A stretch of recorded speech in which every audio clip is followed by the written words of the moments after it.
aka suka bayar. Miliyan 60 suka bayar aka sake su.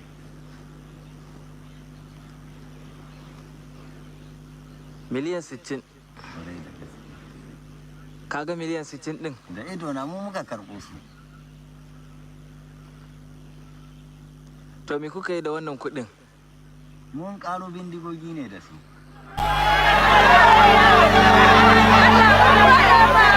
The Zamfara State Governor denies that any ransom was paid to the bandits.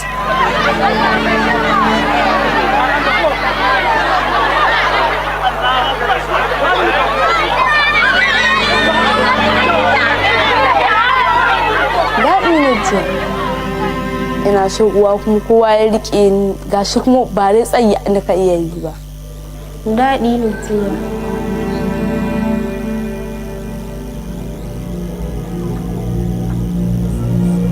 Ni dai karatun boko dai ina so ne kuma dan in samu aiki. Naka son in yi karatu. Dan ko gida anti mu hitar da miji ayi mana aure mun ka ce mu dai bodan muka jira a buɗe mata. Duk dai haka ƴan uwanmu suna cewa ga munanniya duk wasu an yi musu aure amma mu mun yi zama.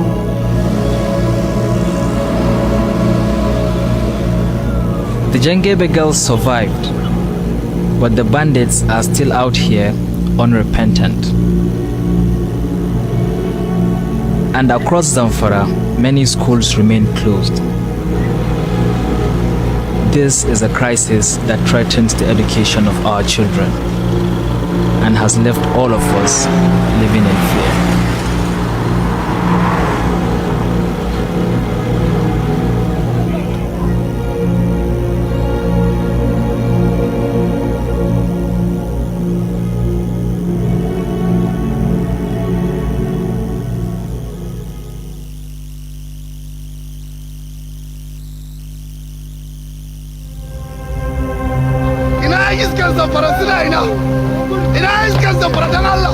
Zamfara State, northwestern Nigeria.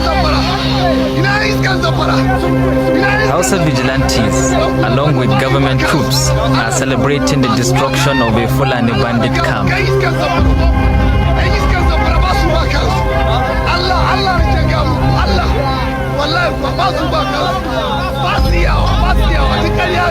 Two tribes, which have lived peacefully side by side for centuries, are turning on each other.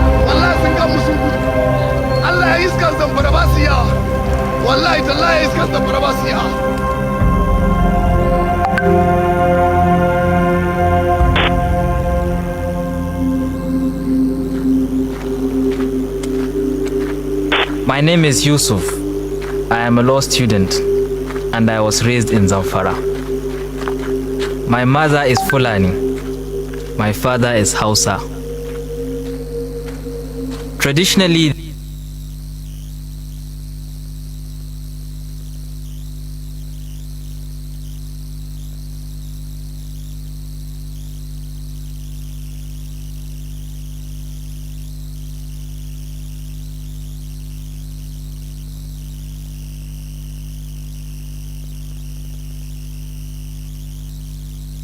Nigeria.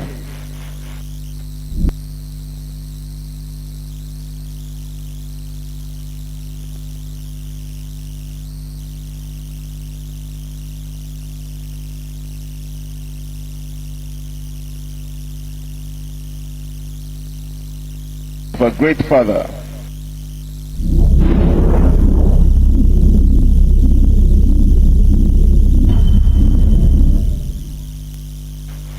This new nation called Nigeria shall be an extension of the estate of a great father, Usman Danfodio. We must ruthlessly prevent a change of government. We must use the people of the Middle Belt as willing tools and the people of South as conquered territory, and never let them rule over us. Never let them control their own future. Speech by Sir Ahmadu Bello on 12th October 1960. gentlemen of the press and great people of Yoruba land and Nigeria, we welcome you to this epoch-making section convened to brainstorm on how to safeguard the security of lives and properties of our people in Lagos State and by extension, Yoruba land and the states of Nigeria.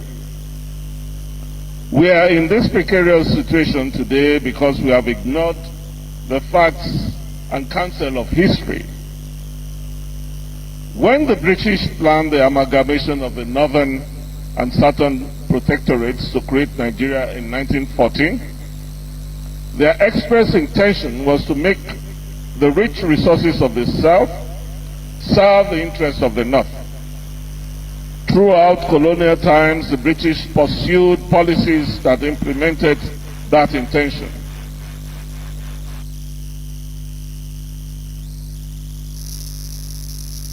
Chukwu okike abịama, Chukwu na-afụ na ife afụ na nzuzo, Chukwu mara onye aka ya dị ọcha na onye obi ya dị ọcha. Nwoke si na ya ji ọfọ, nwaanyị si na ya ji ọfọ, mana ọfọ mara onye ji ya. Ụkpaka na-agba n'udo mmiri ọ chụrụ ọzụọ. Gaa n'ogwe o mechi ụzọ osi mpịara na-azụ ụmụ igiriga ọgụ nke mmụọ. Ọ gịnị ka m ga-etu gị ka o zuolo gị? Asị m n'oge ka eluo ịbụ mmụọ ka mmụọ, ibe ka ibe. Chukwu okike onye obiọma sị m unu binye n'oge akara aka eluo. Mmụọ niile na-ejere ozi asị m unu binye n'oge akara aka eluo. Oke mmụọ, oke mmụọ, oke mmụọ. Oke mmụọ, oke mmụọ, oke mmụọ. Mmụọ niile na-ejere ozi asị m unu binye elu. Tetenụ n'ụra, tetenụ n'ụra, tetenụ n'ụra, tetenụ n'ụra. Asị m n'ọnwụ unu nwoke bụ nwa eze Chukwu bụ ụzọ mba aka ji ọfọ Igbo ọzọ eme nte eme ime ọsị m nọ ya nọ n'etiti unu taa. Ọsọ unu binye enu n'oge akara aka eluo. Mmụọ nna nna anyị ochie asị m gị binye. Mmụọ na-afụ na ife afụ na nzuzo asị m gị binye. Oke ọfọ ji eje ọgụ asị m unu binye. Ọfọ ndị Igbo niile asị m gị binye. Ọfọ ndị mmiri asị m gị binye. Ọfọ ndị ikuku asị m gị binye. Eze nwaanyị osimiri asị m gị binye. Eze nwaanyị nwaanyị na-ebe asị gị binye. Eze nwaanyị idodi Igbo na-eme asị gị binye. Eze nwaanyị amambara asị gị binye. Eze nwaanyị osimiri nji aba asị gị binye. Eze nwaanyị ala Igbo niile asị gị binye. Eze nwaanyị ọgba asị gị binye. Eze nwaanyị anike wawa asị gị binye. Oke arụsị na n'ike o juru nwaanyị aga anị asị gị binye n'oge akara aka eluo. Igiriga ọgụ mmụọ. Asị m na gboo dike mbọsị ihe ike mere ọ ga-achọkwa nwa dike. Asị m dododo unu binye unu bịa tara ọjị na chijiri eji efola. Asị m unu binye unu bịa tara ọjị na chijiri eji efola. Nna nna anyị ochie, mmụọ niile nwụrụ anwụ ka anyị dị ndụ. Mmụọ niile nwụrụ anwụ ka ụmụ Igbo dị ndụ. Mmụọ niile nwụrụ anwụ ka Mazi Nnamdi Kanu dị ndụ. Mmụọ niile nwụrụ anwụ ka ụmụ Biafra dị ndụ. Asị m unu binye n'oge akara aka eluo. Asị m na gboo dike mbọsị ihe ike mere ọ ga-achọ nwa dike. Ọ sị na mberede nyiri dike na mberede ka o ji ama nwa dike. Ọ ya ka m ji akpọ unu n'isi Ọhamadike. Ọhamadike bụ Mazi Nnamdi Kanu. Ya nwa bụ Mazi Nnamdi Kanu. Otu mkpụrụ anya ji isi ụgwọ. Otu ọnụ na-ekwuchitere mba niile. Ụkpaka na-agba n'udo mmiri na-agba n'oge nke ya. Na-arụ isi ike. Napụta ya na Eke, napụta ya na Orie, napụta ya na Afọ, napụta ya na Nkwọ. Asị m na ahịa akara aka anaghị eri nwa ngwụrọ, na ahịa akara aka agaghị eri Mazi Nnamdi Kanu.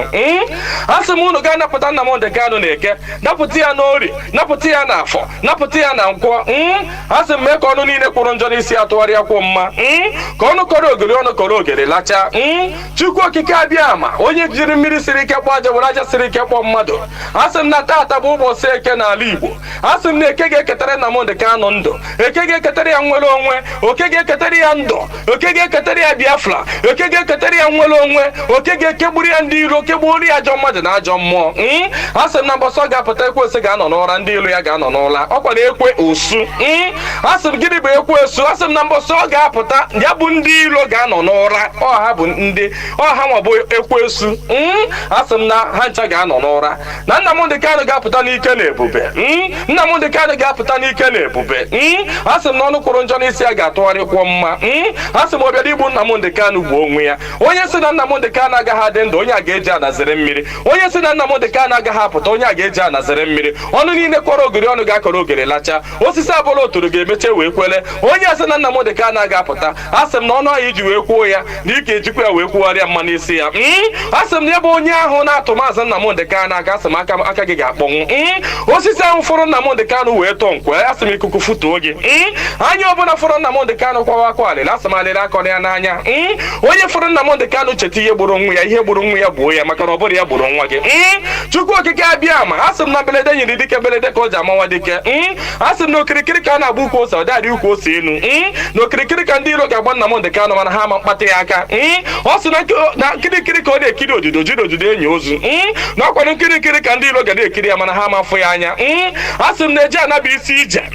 asị m na Nnamdi Kanu ga-eje na ọ ga-ana asị m na inye anaghị eri ọba maka na inye na ọba bụ nwanne inye agaghị eri Nnamdi Kanu maka na ọ bụ nwa inye asị m na Nnamdi Kanu ga-adị ka echi anaghị agwụ agwụ maka na ije ejere bụ ije mmiri ọ bụrụ eje nkụ asị m na ya bụ ije ga-abụ ije mmeri asị m na ọ ga-anata n'udo asị m na ọ ga-abata sirili welele asị m na unu ga-aga kpọnatara anyị Nnamdi Kanu asị m unu ga-akpọnatara anyị Nnamdi Kanu ga-akpọnatara anyị Nnamdi Kanu gaa tụnye ugo gaa nye ya mmeri gaa nye ya mmeri gaa nye ya mmeri tụnye ugo n'elu ugo nye ike n'elu ike nye ya ndụ n'elu ndụ ọkwanụ ndụ ka o ji efu na efufe unu nye Nnamdi Kanu ndụ onwe ike wee kwụrụ jinjin onwe ike wee kwụrụ wee fuo na ofufe a sị na ya kara ka anaghị eri nwa ngwụrọ ihe mere ha ji jide Nnamdi Kanu bụ ka nwee ike wee megide ndị Igbo ka nwee ike megide ụmụ Biafra ka nwee ike wee kwuchi anyị ọnụ ka ha nwee ike wee kachi anyị ọnụ ka anyị ghara ikwu okwu ọzọ mana ama m na dododo Chukwu okike abịa ma ndị nwa na ndị nwe mmiri ndị nwe ikuku ndị nwe anyanwụ mmụọ nna anyị ochie mmụọ niile nwụrụ anwụ ka anyị dị ndụ mmụọ niile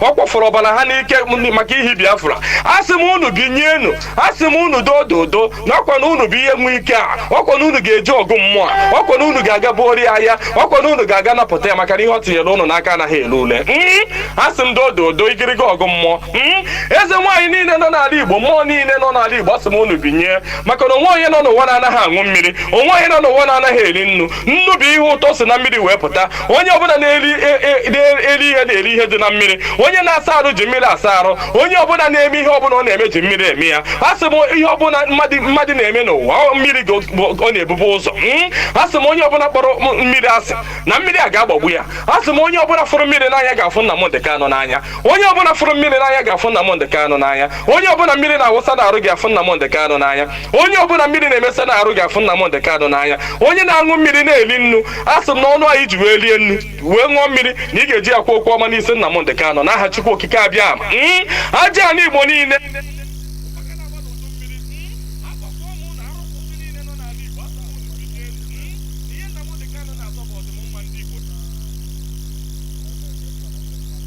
This is Radio Biafra HAUSA-SERVICE coming to you through the auspices of Radio Biafra London.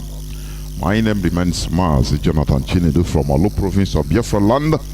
We are here live and direct once again. Today is the 23rd, 23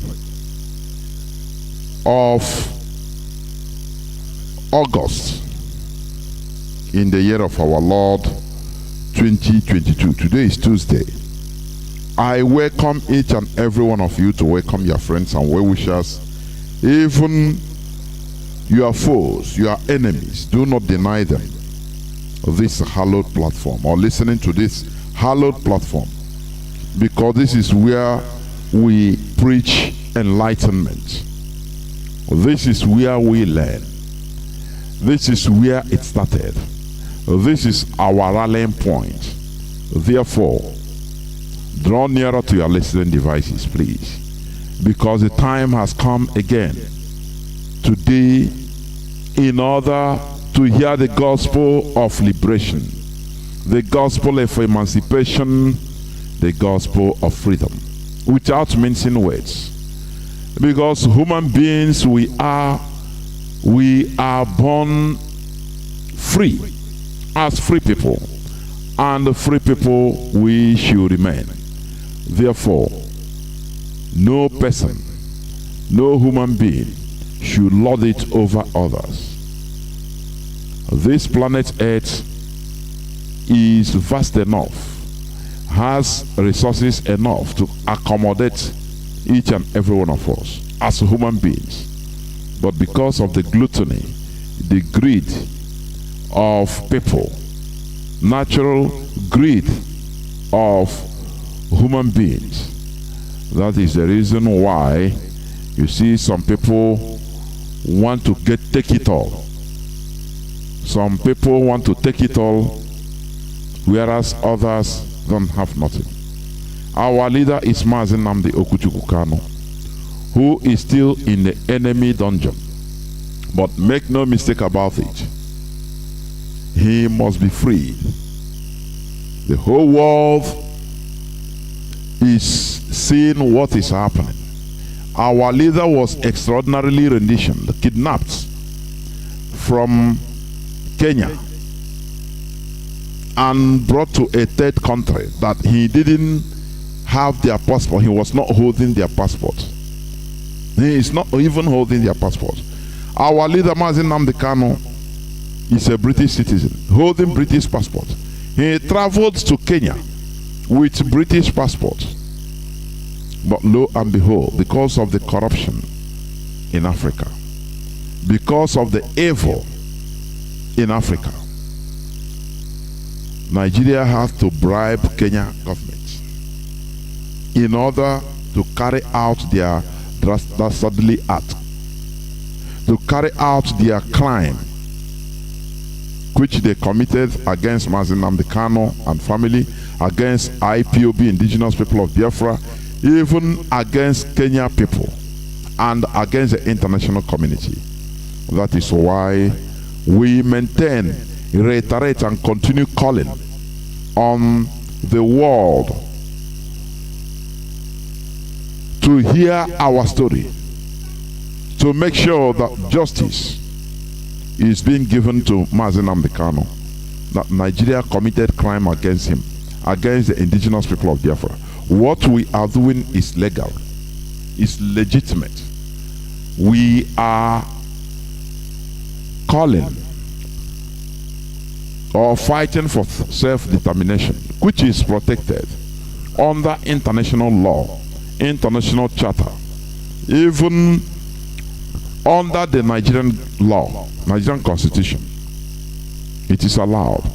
Atiku Abubakar, who is today a presidential candidate in Nigeria, he became a Nigerian via referendum.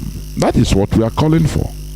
Because he was in part of Adamawa, Cameroon, Adamawa part of Cameroon. But because of due to referendum, which was granted by Britain, they voted and they wanted to remain with Nigeria. They were not killed. Had it been what Nigerian government is doing today, killing people that are fighting for self-determination, maybe they would have killed Atiku Abubakar. Atiku Abubakar wouldn't have been alive to be vying for presidency in Nigeria. Do you see our logic? Do you see that we are on the right path? We are asking for self-determination, which is under the law. We are not doing anything illegal. The indigenous people of Biafra is a global movement, very peaceful, registered in almost all the countries of the world. Do you understand? Almost all the countries of the world.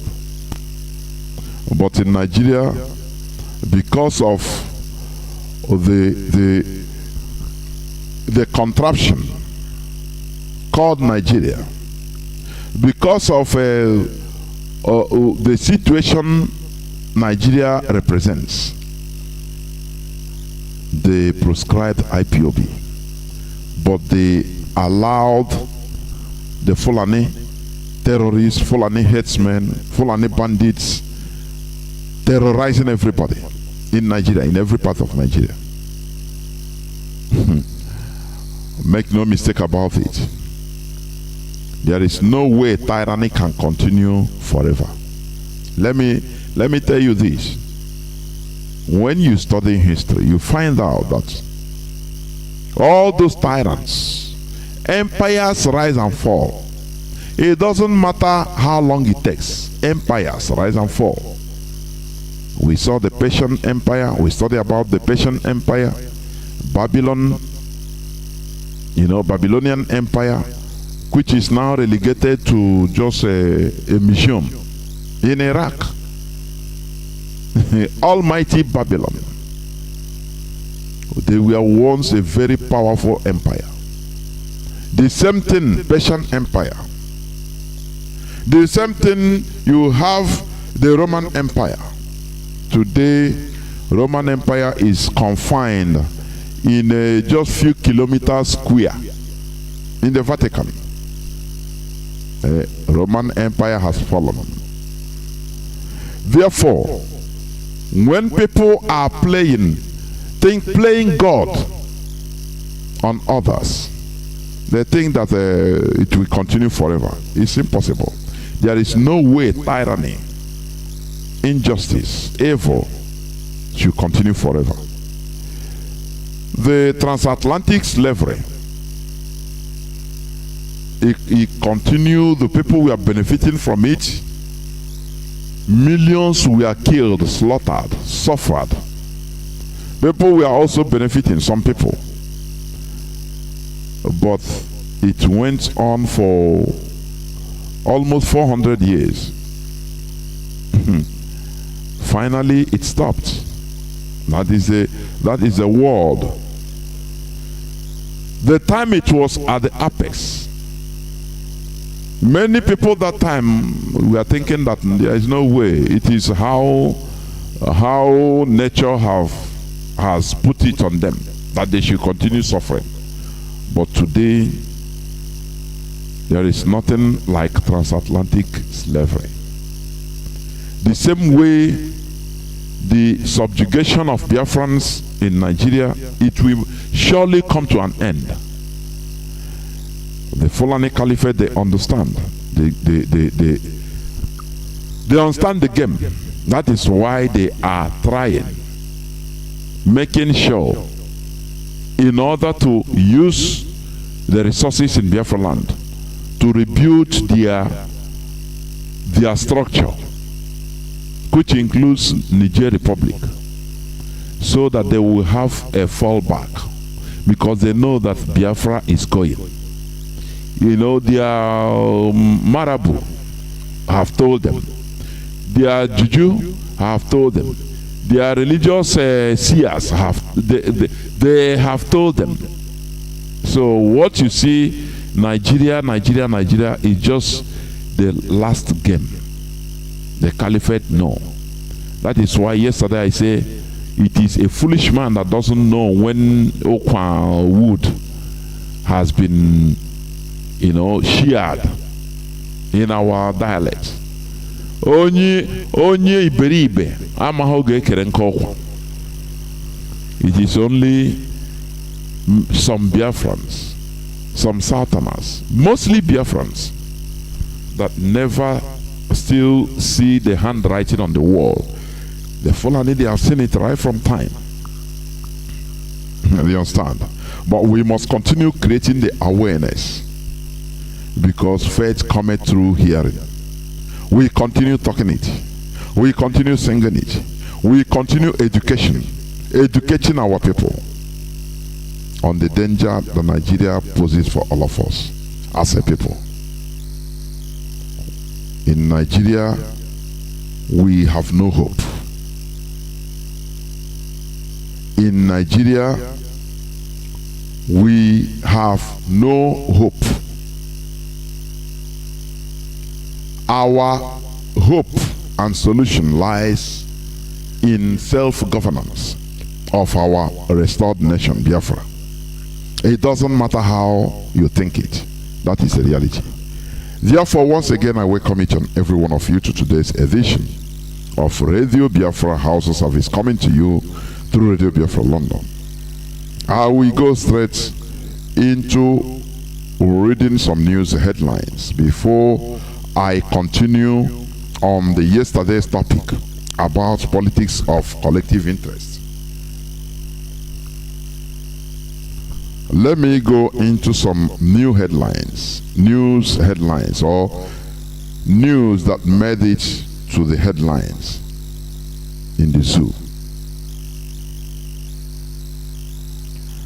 I will start by,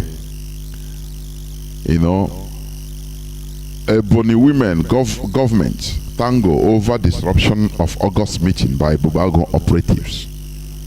In our land, they don't want to see one or two people gathering. You understand? Bubago went in Ebony. We are in August, where we have ceremonies in our land, meetings. Bubago went there and scared everybody out. That is the reason why we should gather in order to pursue this Ebubago into oblivion. It should be scrapped. They should be dissolved and pursued into oblivion. You understand? We saw that Okebeke, Hope Uzodimma, the Supreme Court Governor of Imo State, Ojo Banakwaka, the vampire of Imo State, he has selected another killer commander to lead the Bubago in Olo, after Mayor Mozambique was advised to go into hiding and maintain low-key. Do you see it? Do you see the politics of selfishness being played by our people? Are you seeing it? To kill our people, whereas other people are protecting their own people. Amoteku, no matter how you see them, they are there intercepting killer headsmen, intercepting arms and ammunition from the Fulani terrorists. You never hear Amoteku kill Yoruba people. You never hear it. It is only in our land that all these things are happening. Why? Because they infiltrated our land. Our enemies imposed on us since after the war. The caliphate started imposing politicians or political class, political elites, or political rulers. I don't call them leaders, political rulers on us. Ike Nwachukwu, Ike Omar Sanda Nwachukwu. There was a time he was the head of Imo government as a military governor of Imo State. These are the people that fought against us directly. He is a Igbo Fulani. These are the people. There is something very strange I find out in these people, in this Nigeria we are in. This Nigeria they force us to be. You see all these Igbo Fulani, Igbo Hausa, Igbo Northerners, they always fight for the interests of their people, the North.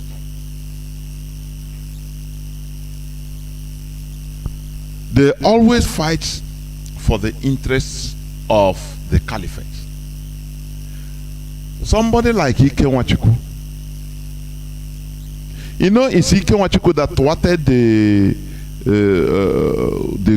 military coup against Babangida by Gideon Oka, which he has succeeded. Ike Nwachukwu that time, I think he was in a 2 division. He was the person that ordered, the thwart. Gideon Oka came to liberate Nigerian indigenous population from the hands of the caliphate. He has succeeded almost. Ike Nwachukwu came to thwart everything. He fought on the Nigerian side during the Biafra Revolutionary War. But there is something. If, for example, tomorrow, Ike Nwachukwu, in one way or the other, he kills a fellow Alhaji, they will now turn him, use him to torment, to start massacring the Igbos. That is something that beats my understanding. They will, that time they will start calling him Igbo man. Igbo man, he's Igbo man, he is Igbo people. They turn, but he is representing the caliphate. But when they want to do anything, maybe he fall out of favor with them in one way or the other.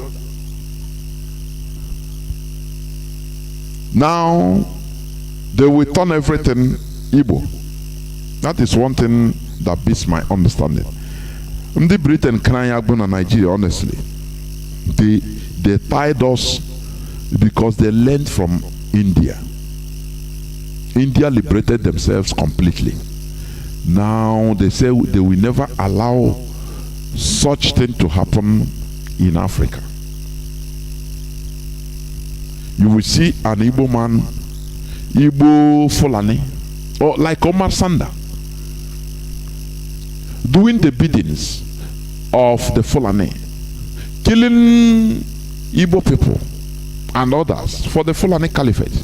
But one day they are happy, they will not talk, no person. But one day, maybe by mistake, he kills a Fulani man. Now they call him Igbo man. Because of him, they start slaughtering Igbo people. This is an irony. The mess we are in. The mess we are in. I want people to understand whenever I'm talking here, I used to try to be as profound as I could, so that people listening to me will understand the type of situation, entanglement we are in, so that people will stop playing, joking in this restoration, because we are in a type of mess that you never see in any other part of the world. I am telling you honestly. But we must conquer. We must continue. Let me go another news headline. Yesterday I said this. Lagos considers public holiday for traditional worshippers. The governor of Lagos State, Sanwo-Olu, he said it. He will consider, I think, 25th of August as a public holiday for traditional worshippers, which is, he is right. All the public holidays in our land, in Nigeria, it is for the foreign religions, either Islam or Christianity, which means we as a people, we are diminished. Indigenous religion doesn't exist. That is what it has even spiritual connotation. I said this yesterday. Sometimes I used to like how the Yorubas, they treat things. They go to the roots. Silently, they go to the roots. Which even like New Yam Festival we used to have in our land. Do we have any government or public holiday about it or on it? The answer is no. The whole public holiday, either St. Valentine, St. Christopher Day, is Christianity. Saint this day, Christmas, Easter, Assumption, Resurrection, all is Christianity in our land. The other side is the big festival, Eid Kabir. That is the Hausa na-emechi or ha na-akpụkpọ ọnụ, or ha Islam and the foreign religion. Now where are we as a people? Do you see how we diminish ourselves? This thing has spiritual connotation, which means we don't exist. Chinese, they have their public holiday on their traditional way. You see, Chinese a New Year. It's a very big thing in China. Other countries, the same thing. They take their government public holiday depending on their traditional way of life. It is only us in Africa. In Nigeria, we fight and die defending foreign religions. Where is our own? I applaud Lagos State Governor. I applaud him, honestly, for thinking in this way. How I wish that other people will follow, so that we recognize at least one day, push it, so that officially it will become a public holiday concerning our traditional worship. Let people start thinking, another way. Do you understand? Therefore, we must continue. 2023 election results will be collected manually, INEC. As you are gallivanting about election, they told you that INEC, that is the institution in Nigeria that is in charge of election, or is it selection they are calling? No, they are calling it election. They say now it will no more, they will not respect the constitution of electronic transfer of results. Now they have to use hand. They have to collect the thing, use hand, manually drive, go and drop it, so that they can be able to cheat. They can be able to switch the written results. They can be able to put on all the thumbprints they have done in their mosques. You understand? And you are gallivanting. There is one man that one of our brothers used to show. I think he's a chairman candidate, local chairman candidate. He was crying. A grown-up man. He said on the ground he won. Everything was counted. He won, but he's surprised they are announcing another thing. He was showing to the social media that look at the results, which everybody testified, and I won, that he won. But they announced another thing, reading another paper that he didn't know where they got the paper, and his opponent was declared the winner. So he was crying bitterly because he invested a lot. He borrowed money to, he said it's an investment. And he was crying. Anytime, honestly. This is the situation we have found ourselves. Why we are human beings is this: in order to be able to change our situation, unfavorable situation. That is the reason why we are known as advanced animals. In order to be able to change our situations by ourselves, because we have the brain to do that.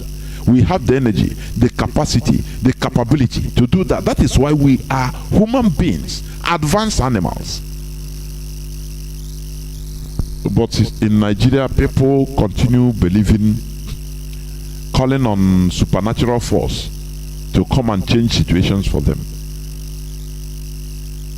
What does it make you look like? It makes you are even insulting God that creates you. It is the white people that are even the real people that are serving God, because they are fulfilling the reason why God creates a human being on earth. Exploit the world. Go and discover. Make discoveries. Change situations. That is it. In Nigeria, no electricity. If people can just gather, organize themselves for 1 month and say, look, people should come out and stampede, protest, anyhow it is. Everywhere, millions gather, say, we don't need any other thing first. Give us electricity. No more generator. Anywhere they see, do you know that it can be done? Anywhere they see generator, they destroy, they burn it. In Murtala Muhammed Airport, they burn it. In the houses of politicians, they burn generator, they destroy, they burn it. Anywhere in the say, let everybody stay in darkness. Give us electricity 247 collectively, or no person will use generator. Before God and man, if Nigerians could be able to muster themselves and just make this target only, within 1 month they will have electricity coming direct. Anywhere they see generators, they destroy it. Everybody will stay in darkness. Everybody, both politicians, both Dick and Harry, because they are the people using generators that are 247 consuming. No business, everything. Say, let us instead let everybody be in darkness. If it is hunger or death, let everybody. But you will see that the electricity will come up the way you don't even think. But Nigerians are praying to God for God to give them electricity. They will go into churches and mosques. God, give us electricity.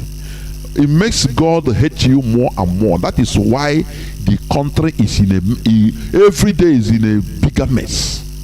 Because you are disturbing God for nothing. You are disturbing God for nothing. You pray for God to give you something you can change, something you can do by yourselves, and you are calling upon God to do it for you. God will be ashamed of all of you. That is why God is ashamed of Nigerians. Do you know that? God is ashamed of Nigerians. For you to be a Nigerian, only on Judgment Day, once you say you're a Nigerian, it's a criteria for you to go to the hottest part of hell. It doesn't matter who you are. I'm a pastor, I preach. They say, come on, get out. I'm a imam. I say, come on, you're a Nigerian. Oh yeah, you are dead. You will die, continue dying forever. Because Nigerians don't understand the reason why God gave them brain. Nigerians don't understand why God made them to be Homo sapiens, advanced human being. They don't understand that. They thought that the brain is, being human being is just as long as you can feed your stomach and you wear good shirts, that's it, you're a human being. No. You watch, monkeys can wear good clothes. Does it change their status? The answer is no. Another news headline says Soludo bans movement of cattle on foot in Anambra. That's it. How many times will this ban? Governors ban it, but what is the implementation? The way of implementation. We can see the governor of Benue State, how he banned and he's implementing. He came and announced how many thousands of cows and herdsmen they have in prison, in Benue prison. That is what leadership is all about. Not talking from both sides of your mouth. Today you talk in order to appease the people as if you can do anything. Tomorrow at the background you go and meet the caliphate, say, no, now forgive me, oh, this thing I talk now just to find favor in the eyes of my people. There will be no implementation of, it's politics now. I'm more kwa. Say we understand, don't worry. Very, very, very, very pathetic indeed. If he can maintain it, it's okay. IPOB has banned the movement of Fulani cows, and the people should continue respecting it. It is not something of one day. IPOB is working on a very difficult and hostile situation. People should understand that. There are many forces against IPOB because they don't want the light to shine. But the time when you are pushing us, trying to suppress us, that time we sprout more and more. You are giving us a push, a leap. We leap higher. That is it. There is one guy, this news, Tinubu's fake bishop, unmasked, seen in Day Market, Abuja Market. It's an Igbo man. He said it's from Agolo in Anambra. Reverend Cheka. He said to be a plumber and an indigenous of Agolo in Anambra. That is it. Guns for hire. Where it used to irritate me is this: when they are doing all these things, they think they will go and tell they are happy that they are smart. They don't know that they are putting everybody into a very bad situation. They are selling their birthright, and not only them, the birthrights of others.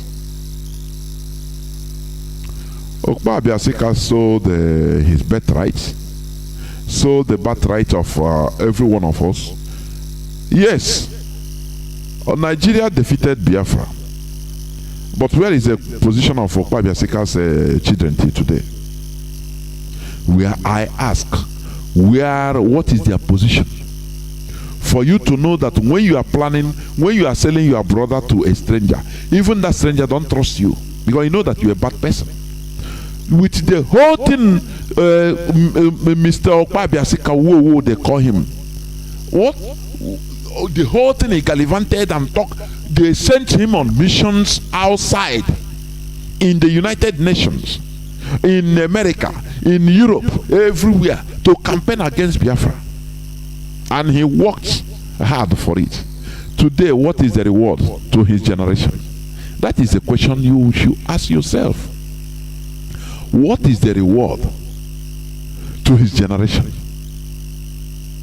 Nigeria defeated Biafra, yes. Had it been, we say, okay, we give a president to the son of Okpa, the son of Asika. You say, have something. But what is it? His children, his siblings are hiding. They change they quickly change their father's name. The same with Ifajoma. For you to understand that when you are busy selling your people, you are selling yourself.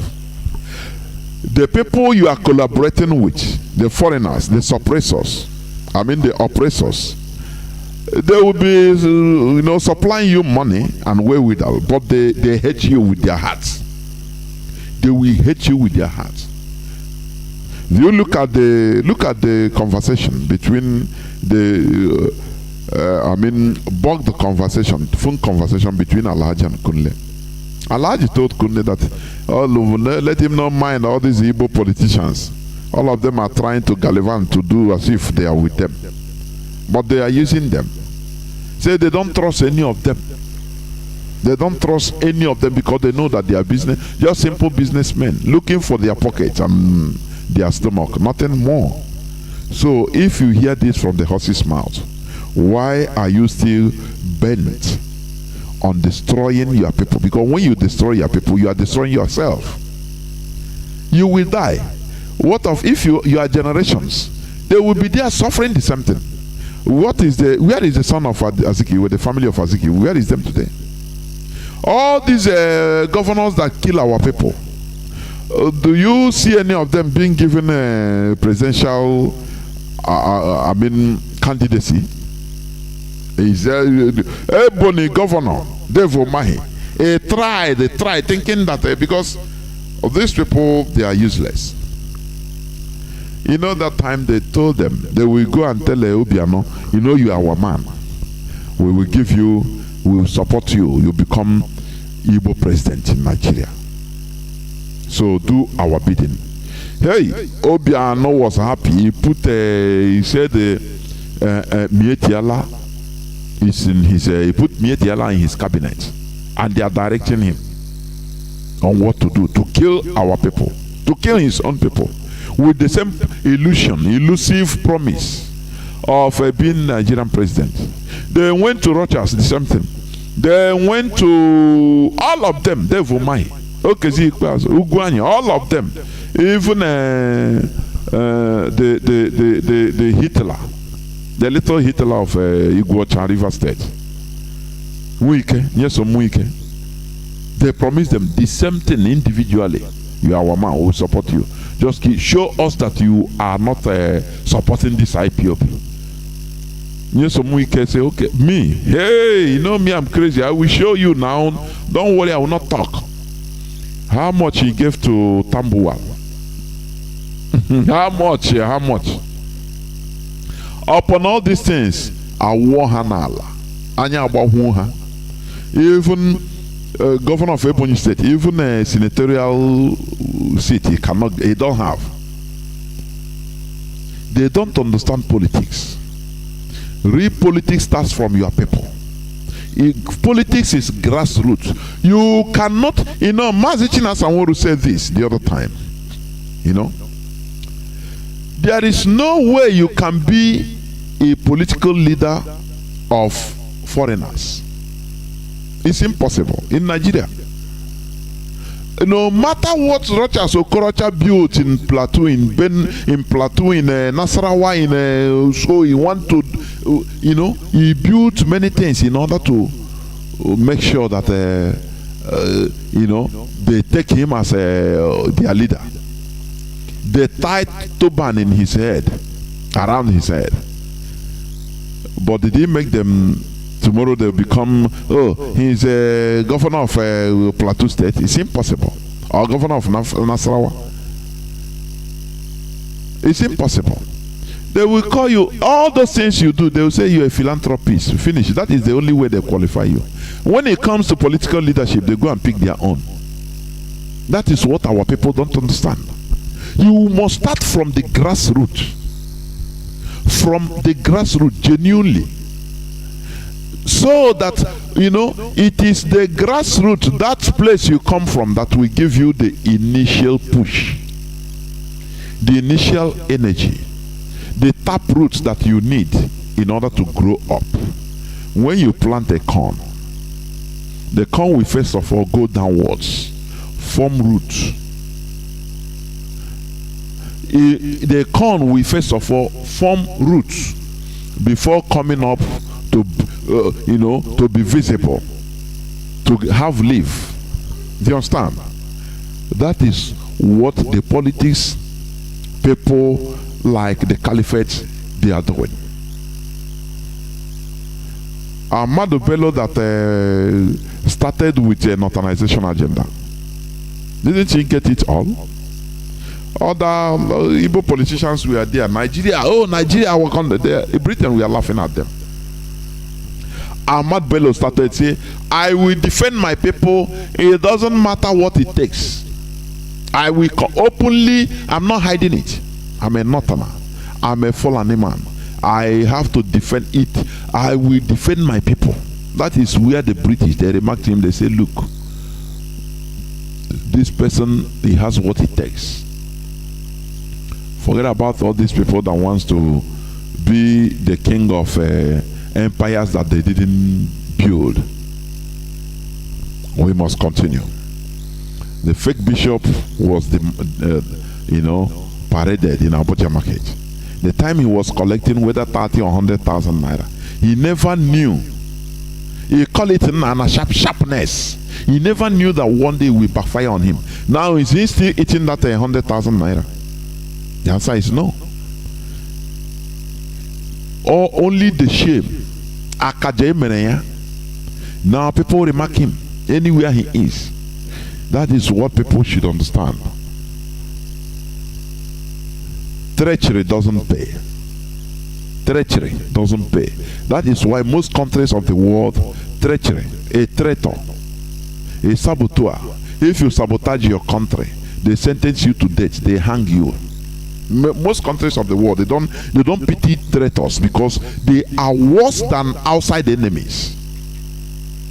They are worse than outside enemies because without complicity of a traitor, hardly outside enemies can make headway or can make headway. It is impossible. They will start looking always. Outsiders, outside enemies always start looking for somebody or a group of people that they can use, and that is too bad. We must continue.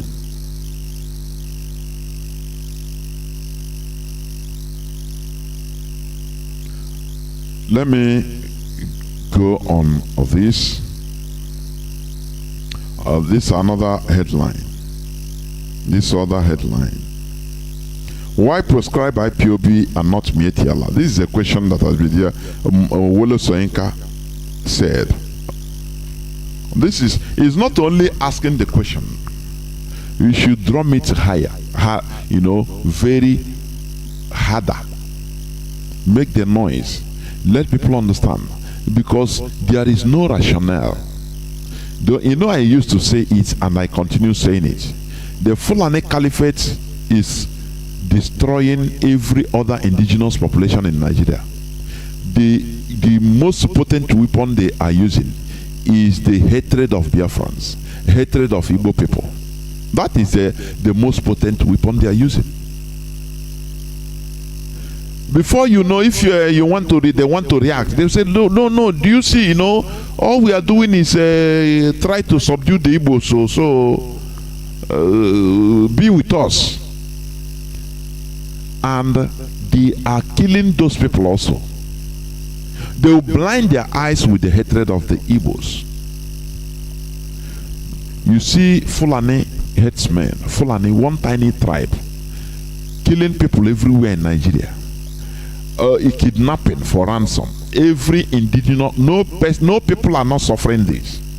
They are all over Nigeria committing atrocities, and their politicians, they are protecting them, defending them, vindicating them, telling everybody why it is their right to carry firearms, assault rifles, and the people can never rise up.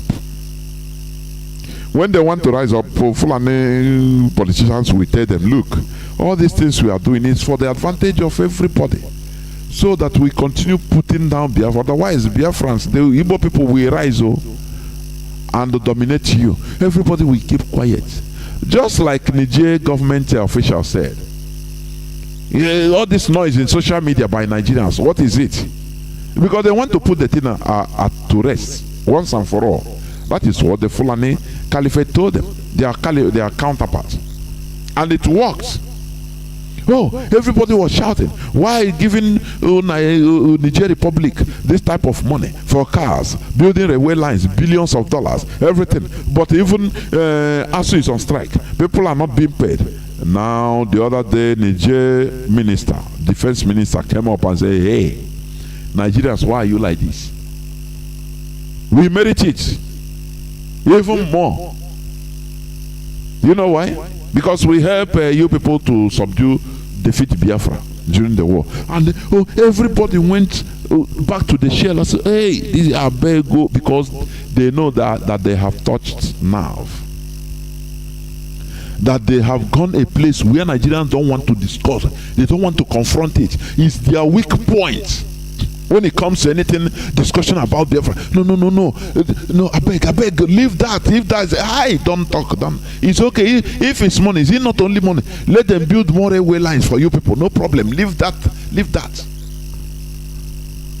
And Nigeria is going into oblivion, going down drain into abyss. Do you understand me? Okay. There is this is why Nigeria exports electricity to Niger Republic, Benin Republic, and Togo. When you read this, they say in order to obtain foreign exchange, in order to earn foreign exchange. Now, that is why they are giving electricity to Benin Republic, to Niger and Togo. And these countries, they have even steady electric supply. I'm telling you. They have steady electric supply. But the people giving them, their population are suffering. They don't even have. How idiotic are Nigerians? They say, oh, we need to end foreign exchange. What is foreign exchange serving to Nigerians? What? The politicians are looting it. What of if this electricity is being generated in Nigeria, satisfied to Nigerians first? They are paying bills. In Nigeria, they don't pay, what do they call it? Is it quoted bill? Estimated bill they pay. They don't They don't talk about what you the electricity you don't consume. They will come and give you the bill to pay. It's very, very pathetic, honestly speaking. Imagine if even if electricity is costly, but it's there 247, people will pay. They will be happy to pay. Do you understand? They will be happy to pay. But in this case, no way. Instead, they prefer to give the service to send the electricity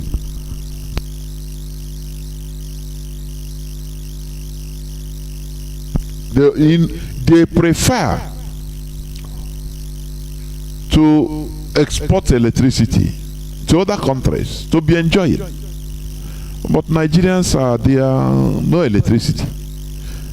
The foreign exchange they are earning, who is profiting it? It's politicians. Oh, this one, a contract that's supposed to maybe a road that's supposed to be fixed with 100 million naira. They will put another 10 knots, 10 zeros. It will become 100 billion or more, and they pocket everything. It is very, very pathetic. You know, there is this news also of a former Malaysian prime minister, ex-Malaysian prime minister. He sent to jail, 12 years jail, for corruption. He was a former prime minister, equivalent of the president. Do you understand?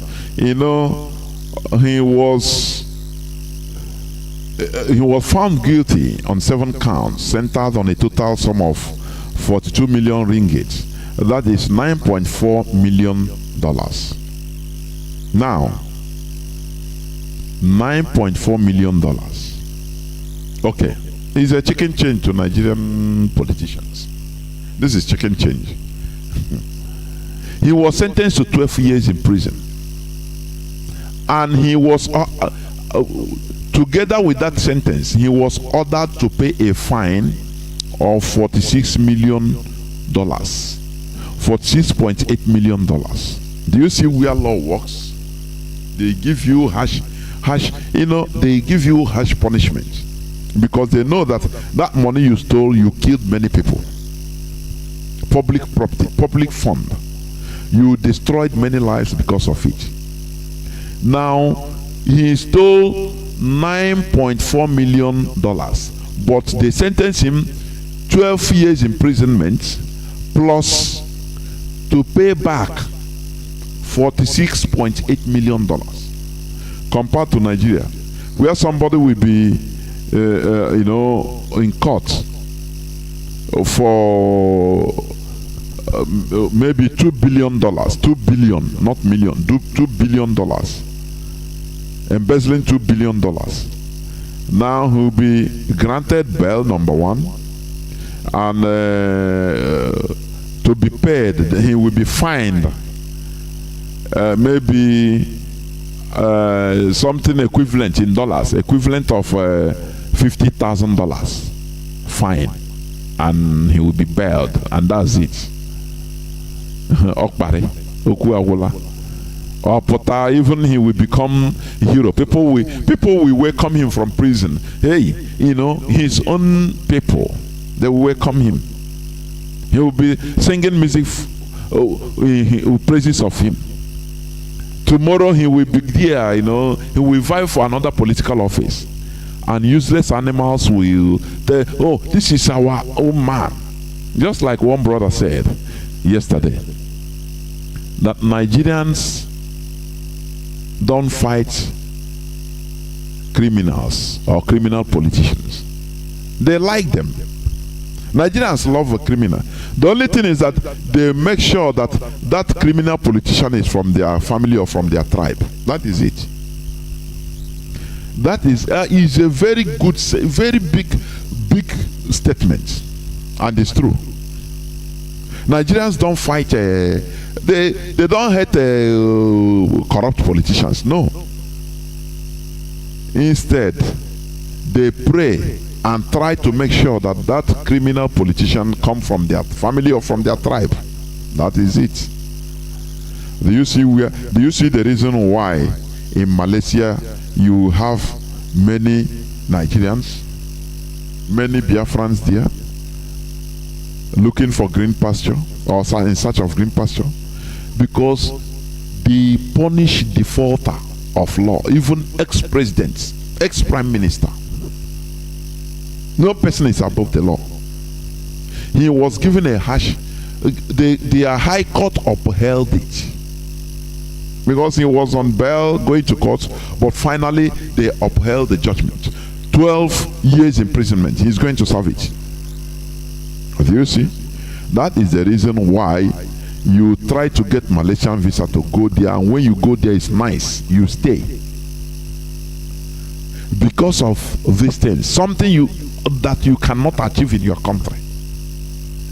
If it's in Nigeria, you see, people will be against, they will be supporting the criminal politician. Now leave him now. After all, he was a president. Is it easy to be a president? Is it easy to be a senator? It's jealousy. That is the one that used to scatter my head when I read some comments. I said, God, why? When you comment on, the facts, they would say, you will see some people say, it's jealousy. Go and find your way. Is it easy to be a senator? Stop accusing. Even if he chopped the money, he tried. He built a road. Do you see? He built this road for us. And Obi now body. But we must continue, because this is, I see that Nigerians, they have not reached, I'm not talking about IPOBians, Nigerians. If you're Nigerian, they have not reached the capability, the advancements, human advancements of critical reasoning. You understand? It's an advancement, it's civilization. They are still in that primitive system, primitive way, whereby the way they are seeing things is different. It's different. You understand? The way they are seeing things is different. No changes. They reason that primitive way. So they will see you when you come to tell them something that, look, this person, this politician, he stole your money. This money is stolen. It's your money. It's the money that's supposed to be used for health care, for building infrastructures that will benefit you personally. You will benefit personally. They'll tell you, I beg, leave. Do you think that we trust human being for anything? Now God we trust. Leave that man, now his luck. You go there, wait in Nigeria now, you go, you steal. So leave him. After all, other people don't, they still leave him. He's from my community, so leave him. It's jealousy. Nine they worry you. It's jealousy. Okay, you want to you want to condemn everybody now. In a jealousy, they worry. In a poverty, go and make money. And you are looking people. You are looking people. You are looking them. Okay. Another news, how Nigeria government shut down over 11,500 schools in 2 years over insecurity by a civic group. Nigeria government shut down over 11,500 schools in 2 years over insecurity. Do you see the Boko Haram fight is in another dimension? I said it yesterday. Boko Haram fight, Boko Haram terrorist war against everybody to stop schooling. The same way the Talibans were imposing their system that everybody, people should stop attending Western education. Now let me ask you, because this is where people never think about, how many Islamic schools have been closed because of insecurity? Can somebody make researches and after No. Because there are things we don't think about. What they are closing is Western schools, where you learn physics, chemistry. And do you know what? Britain love this, because they want everybody to be zombie, so that they will be stealing. You cannot have the wherewithal to question them. How many Islamic schools have been closed? That is a question I put up to the public. Go and make your researches. Islamic schools, they are progressing, because what they are against is Western education, not Islamic education. So that you start going to read the Quran, being al-Majiri, that is the only thing that they want. Stay, being anything that happen. If Ganduje steal money as a governor, Gandola, he will come and tell you, no, it's God that put me here. So any person that is saying I steal money is a child of haram. It's evil. So you don't need to say that. You don't need to talk against your rulers. Remember, our Quran says he will quote our Quran, and you, as you study our Quran, you will say yes, it's true. You tell you don't sin against God, though, by calling your ruler a corrupt person. So bear it, so that Allah will be with all of us.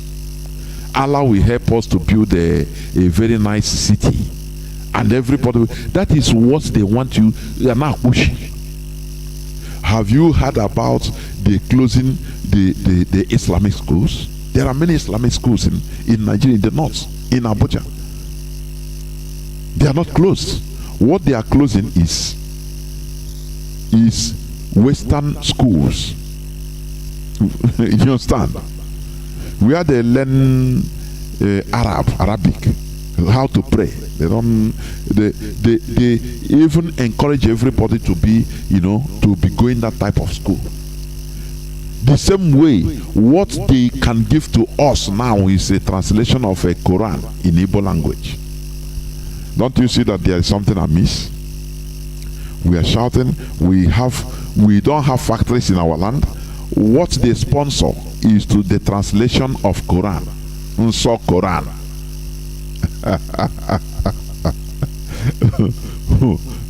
They want to lead us to another paradise. They want to show us the way to another paradise.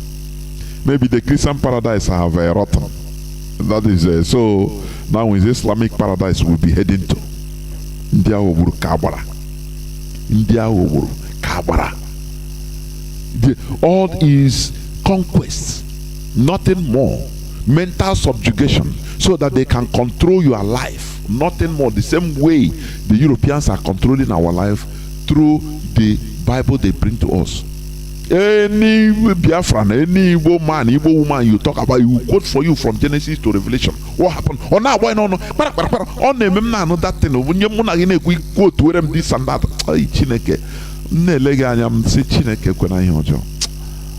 I'm sorry, but you're ignorant. I'm sorry, because this is the way they programmed you to be. This is what they want us to, they program us to be. Had it been, you are quoting for me how, electrolysis, how chromosome, this and that, something that is practical, that can be beneficial to us as human beings in this world. We should be listening. But they hid everything.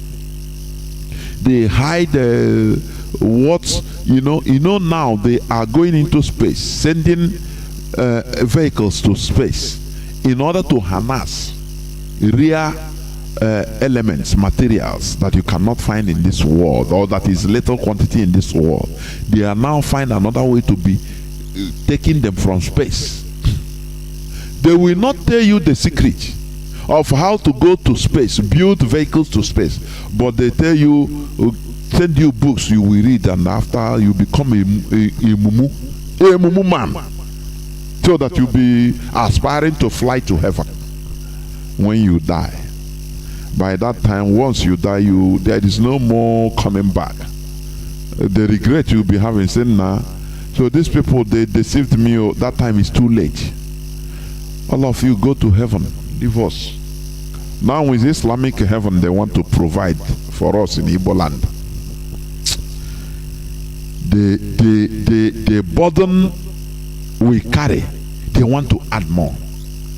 It's not. I'm not going to talk about it today.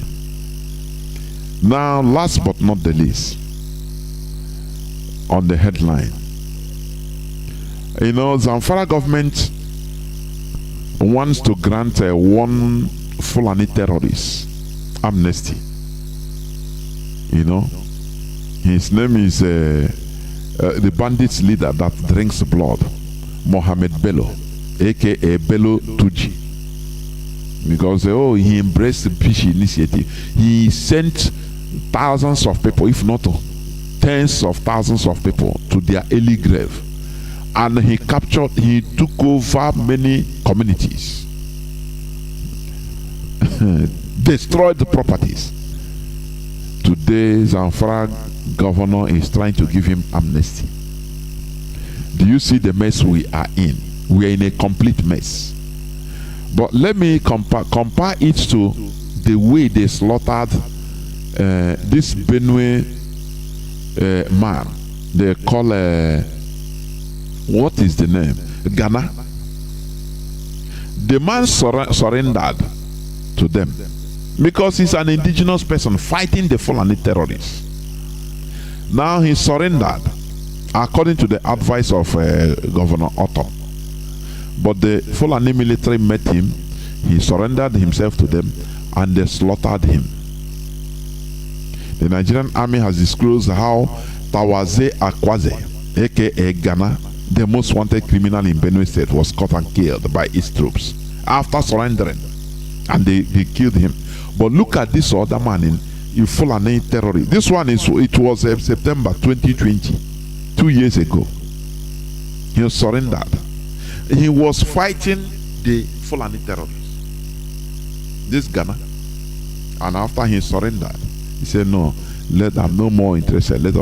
But they killed him in a cold blood. But this Zamfara state governor, he wants to grant amnesty to a terrorist killer. Don't you see that? Don't you see what we are suffering in Nigeria? That we need to get out of Nigeria even since yesterday. Don't you see that? There is something, we are in a very big mess, entanglements that we should fight hard to remove ourselves from. That is the situation. The Zamfara state government has on Sunday in a statement noted that the notorious bandits leader had repented and embraced peace after years of kidnapping, rape, stealing and killing innocent citizens. Do you see it? Impunity. Fulani, they instigated impunity because it is their people, because they are fighting together. The politicians, the political class are, I say they have different tentacles. The political class are doing their own. They are moving as a war group. They are moving, as a people. The same cause. Their politicians are defending them, doing their thing, closing schools now, destroying Western education. ASU, they want to proscribe ASU. They are destroying Western education. The same thing Boko Haram is fighting against. It's fighting to destroy schools physically. So now they saw that it is no more. The politicians tell them, look, we can give you amnesty, stop. The time of guns and bullets, they say now the eyes of the world is on us.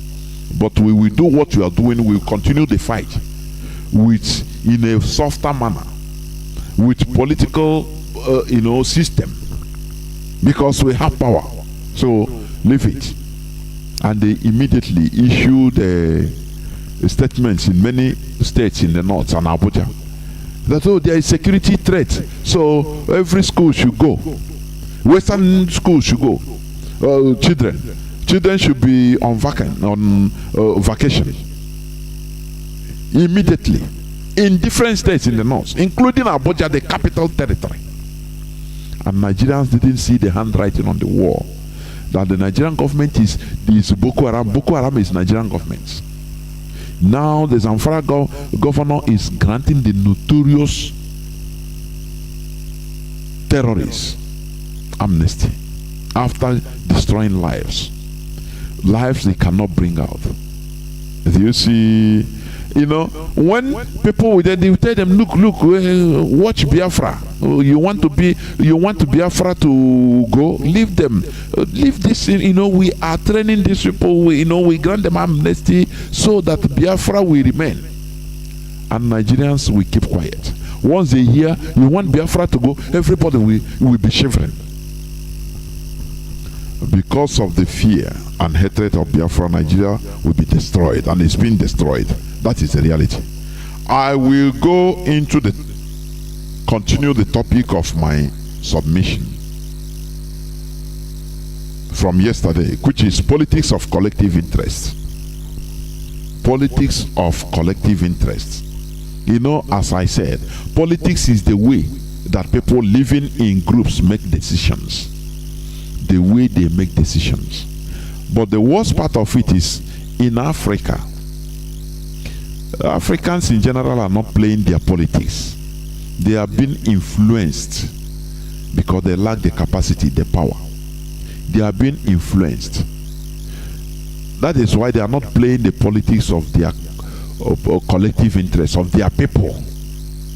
That is why Africa is lagging behind in general. You understand? That is why, like, let me play this this thing I played before, please.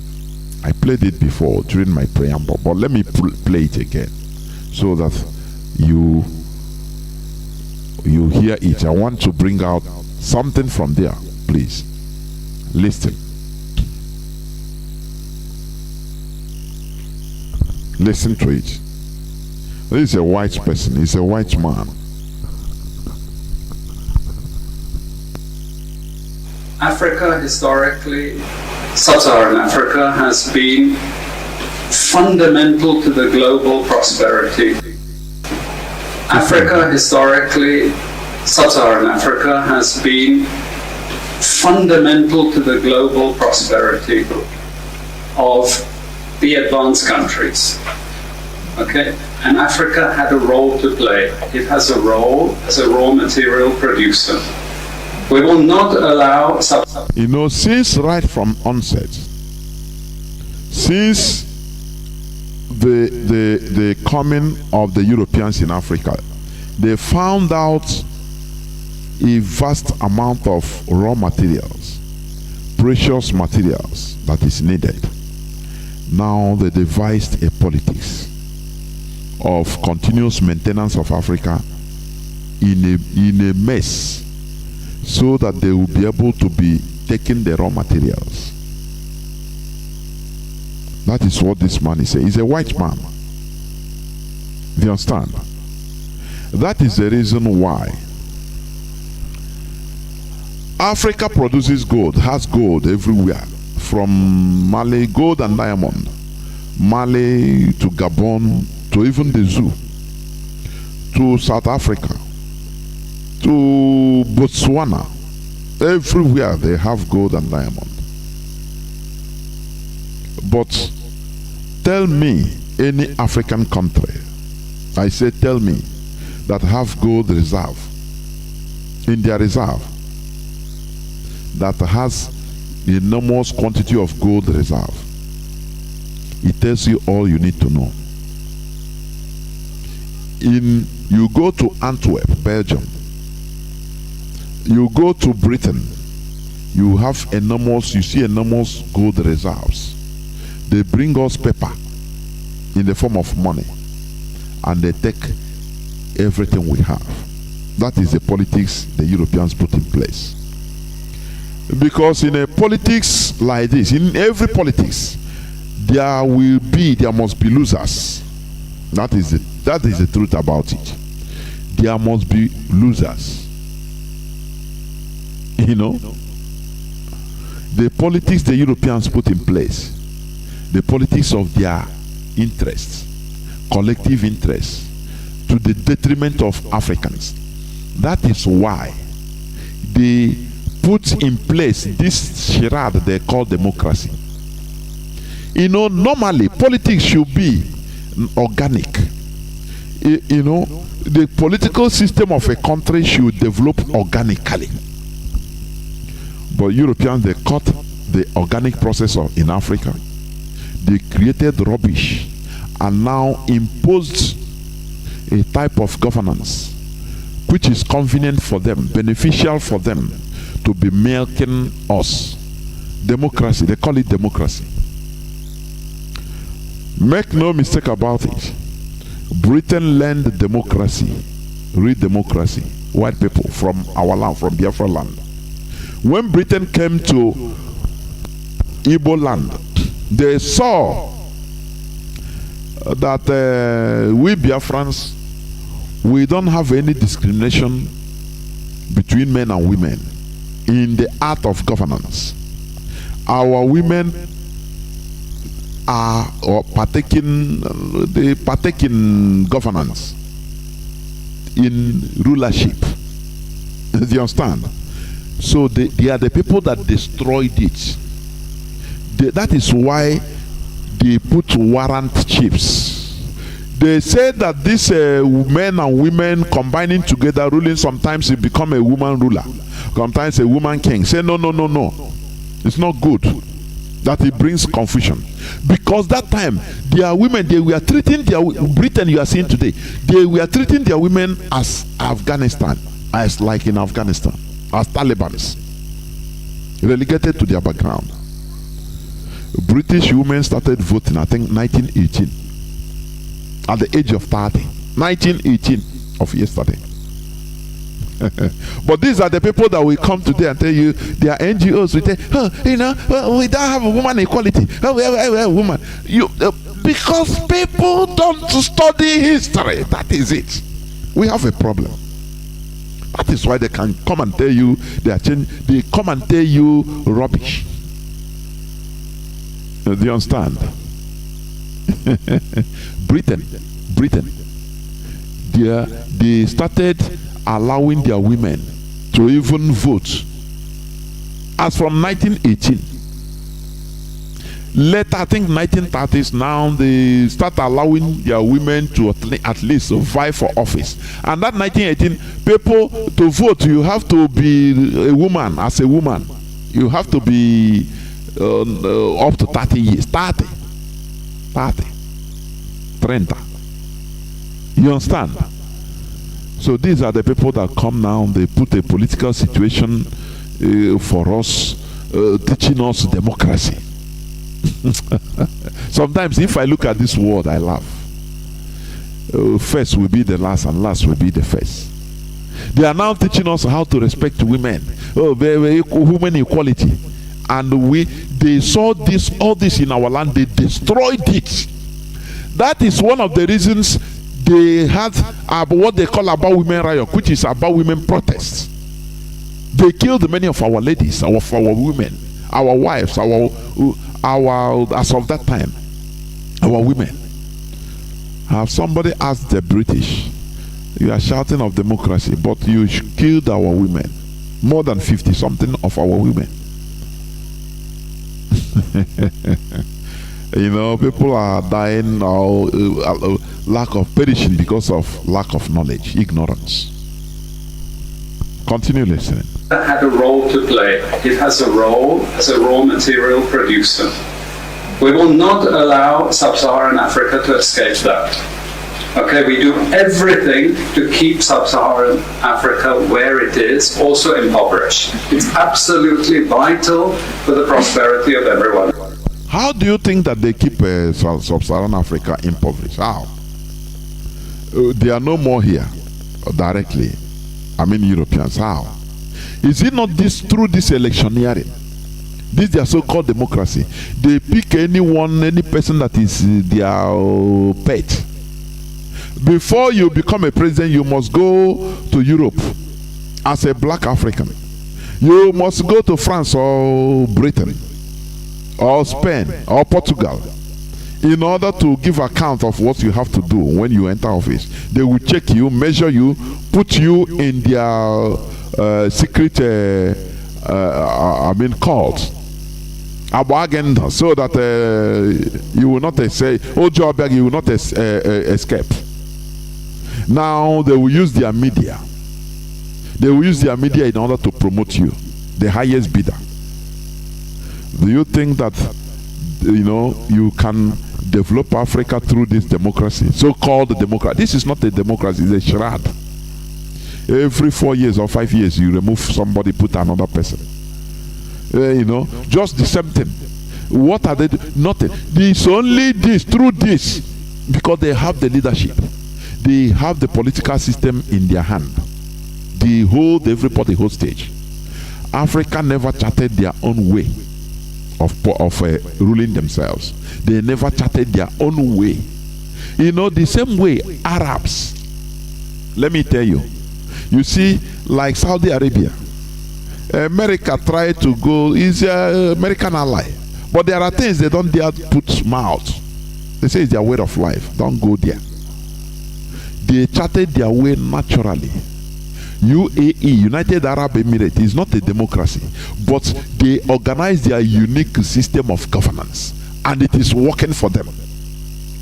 America or Europe cannot start giving them lecture on democracy. No, they tell them, to hell with you. We are progressing in our own peculiar way. This is our politics. This is who we are. This is how we want to run our lives. You don't need to come and teach us.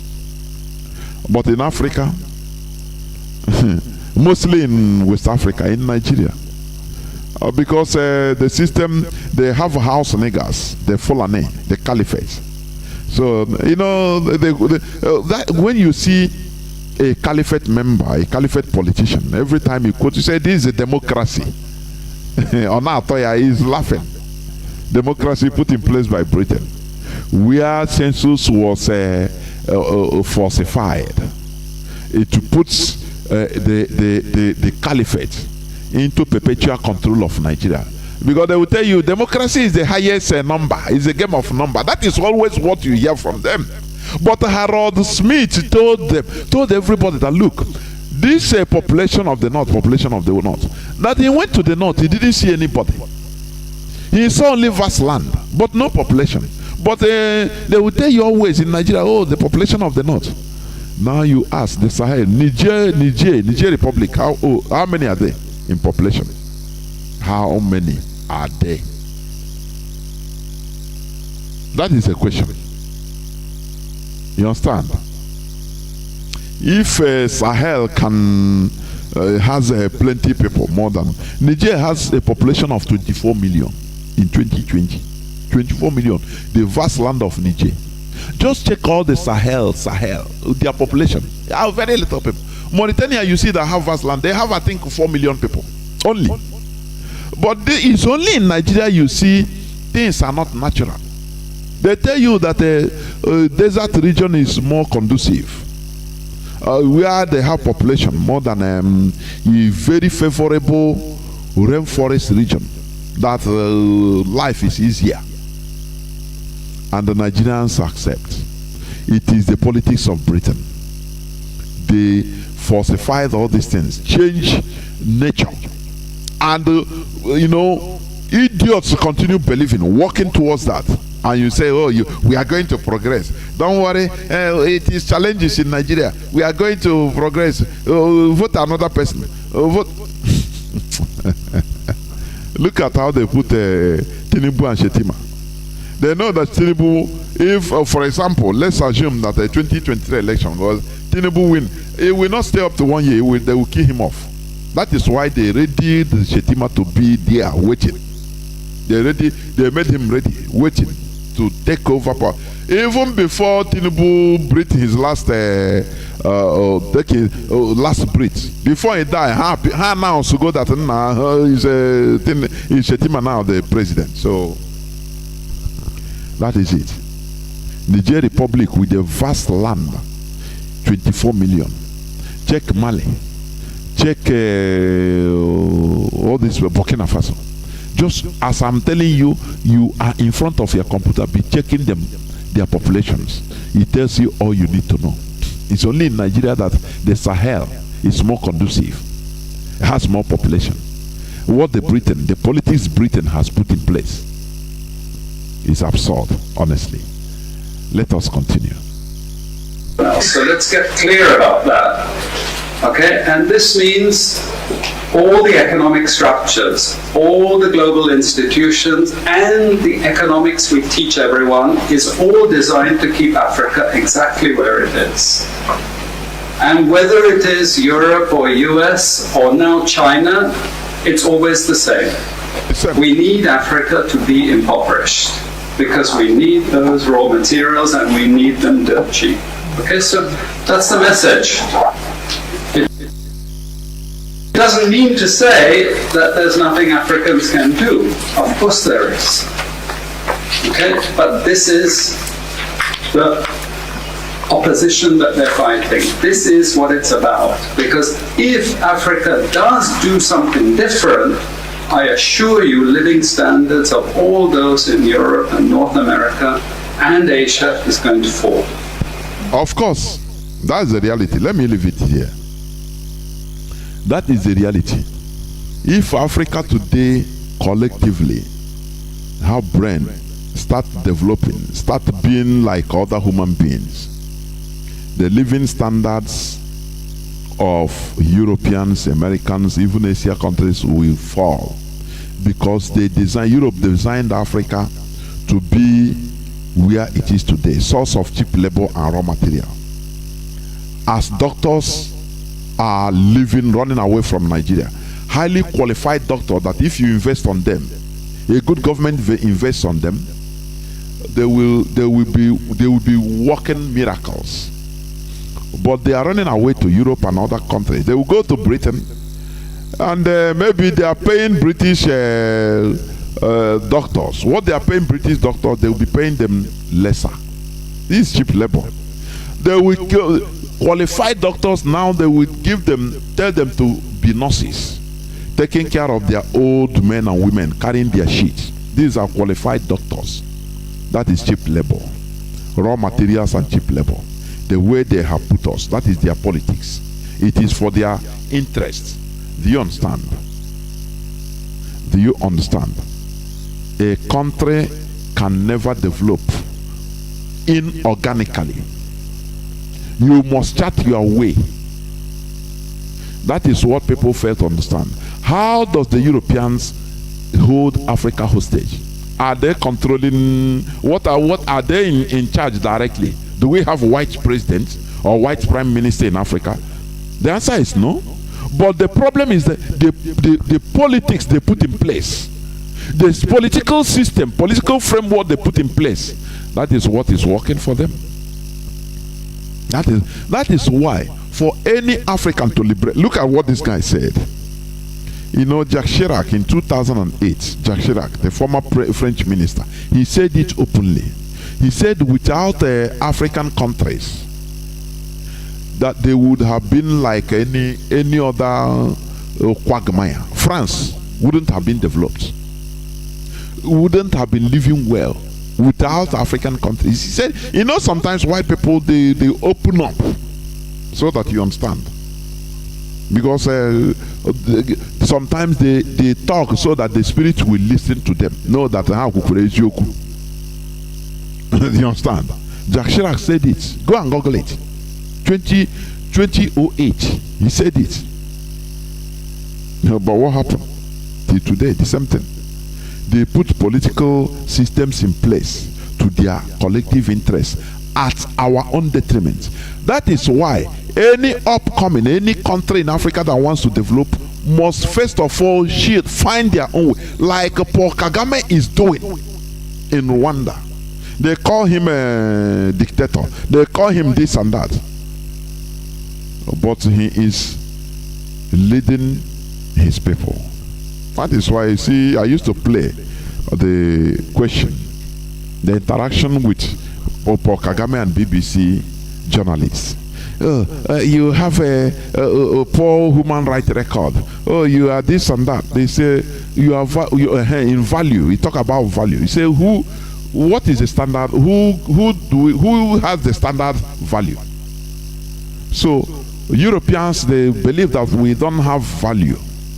We are just savages. They will, same way they have been believing. That is why, you know, when Britain, the Europeans, we are in, is it southern part of Africa and eastern Africa during the colonial period. Do you know what happened? Like in Uganda, do you know what happened?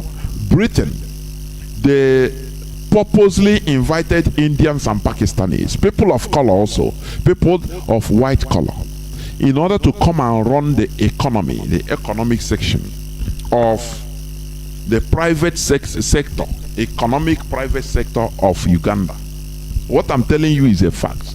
That is why you have many Pakistanis, Indians in Uganda and some other of all those eastern, southern part of Africa. They purposely open door for them, say come, because they feel that Africans, the indigenous population, are not developed enough brain-wise, mentally, in order to run sophisticated programs like shops being handled by these Pakistanis. That was the reason why when Idi Amin Dada of Uganda entered, he saw the reality and he now tried to pursue the Pakistanis to get out of Uganda. He did it in a non-diplomatic fashion, and they demonize Idi Amin of Uganda. Even acted film that he is a human eater, he is a cannibal.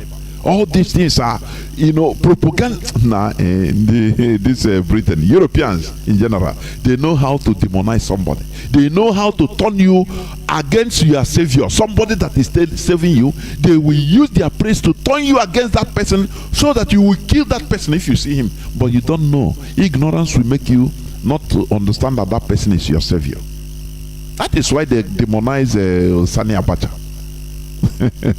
Sani Abacha, he did something, he confronted Britain, and they turned against him. They used everything, he became a demon in the eyes of every Nigerian.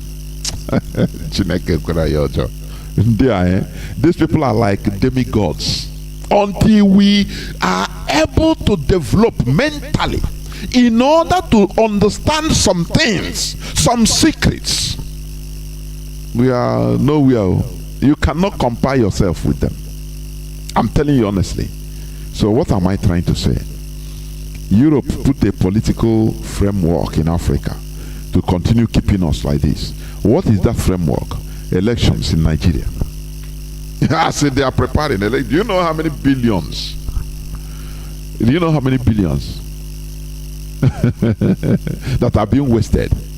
Look at, you see on social media, people video vote PVC. Millions and millions of PVC thrown away. That thing is money. Wasted money, and people, wasted their time to go and collect it. But they do everything, they throw it. That is what the framework the Europeans put in Nigeria. Britain put in Nigeria. In order, it's just like a gangrene to continue killing us. You understand? Holding us down, so that we continue attacking ourselves instead of facing the reality facing us. No. Who will be in the center? Who will be the president to loot? Everybody is driving so that his family member will be there. His own criminal will be there. No problem. And that is what they have sentenced us. Every country that is developing must pass through dictatorship. They try to thwart China. You are practicing dictatorship. Is communism. Is one-party system. Is this and that. China say get out. They don't even mind them. Today, is China progressing or not? Today, I ask people listening to me, is China progressing or not? All this political framework they are putting on people is to hew you down, to be able to be controlling everybody, to put everybody into quagmire, so that they will be stealing. The other day they said they are intercepted one super tanker in Equatorial Guinea coming from Nigeria that stole crude oil in Nigeria. I know that it is a money problem, settlement problem. Maybe the people, they have settled enough. They say, We have given Oga money now. We have given which kind of money? Maybe the people in the water, the Navy in the water say, "Oh boy, this one you give now for Oga, you have to settle all." They say anything you want to do. That is when they contacted. We are trying to stop them. They said no, come and stop us now. Now they have to use Equatorial Guinea in order to stop them. Equatorial Navy. Look at a small country like that. Nigerian Navy didn't have the capacity to stop that tanker. Do you see it? Now they have to inform the Equatorial Guinea. Say you people must spend spend this money. And by now, maybe everything is settled. They have paid. They have called the phone. So this Bello we call, Gambari we call. Say, oh boy, leave these people. They have settled. Let them go. They stole millions of barrels of crude oil, and that is happening every day.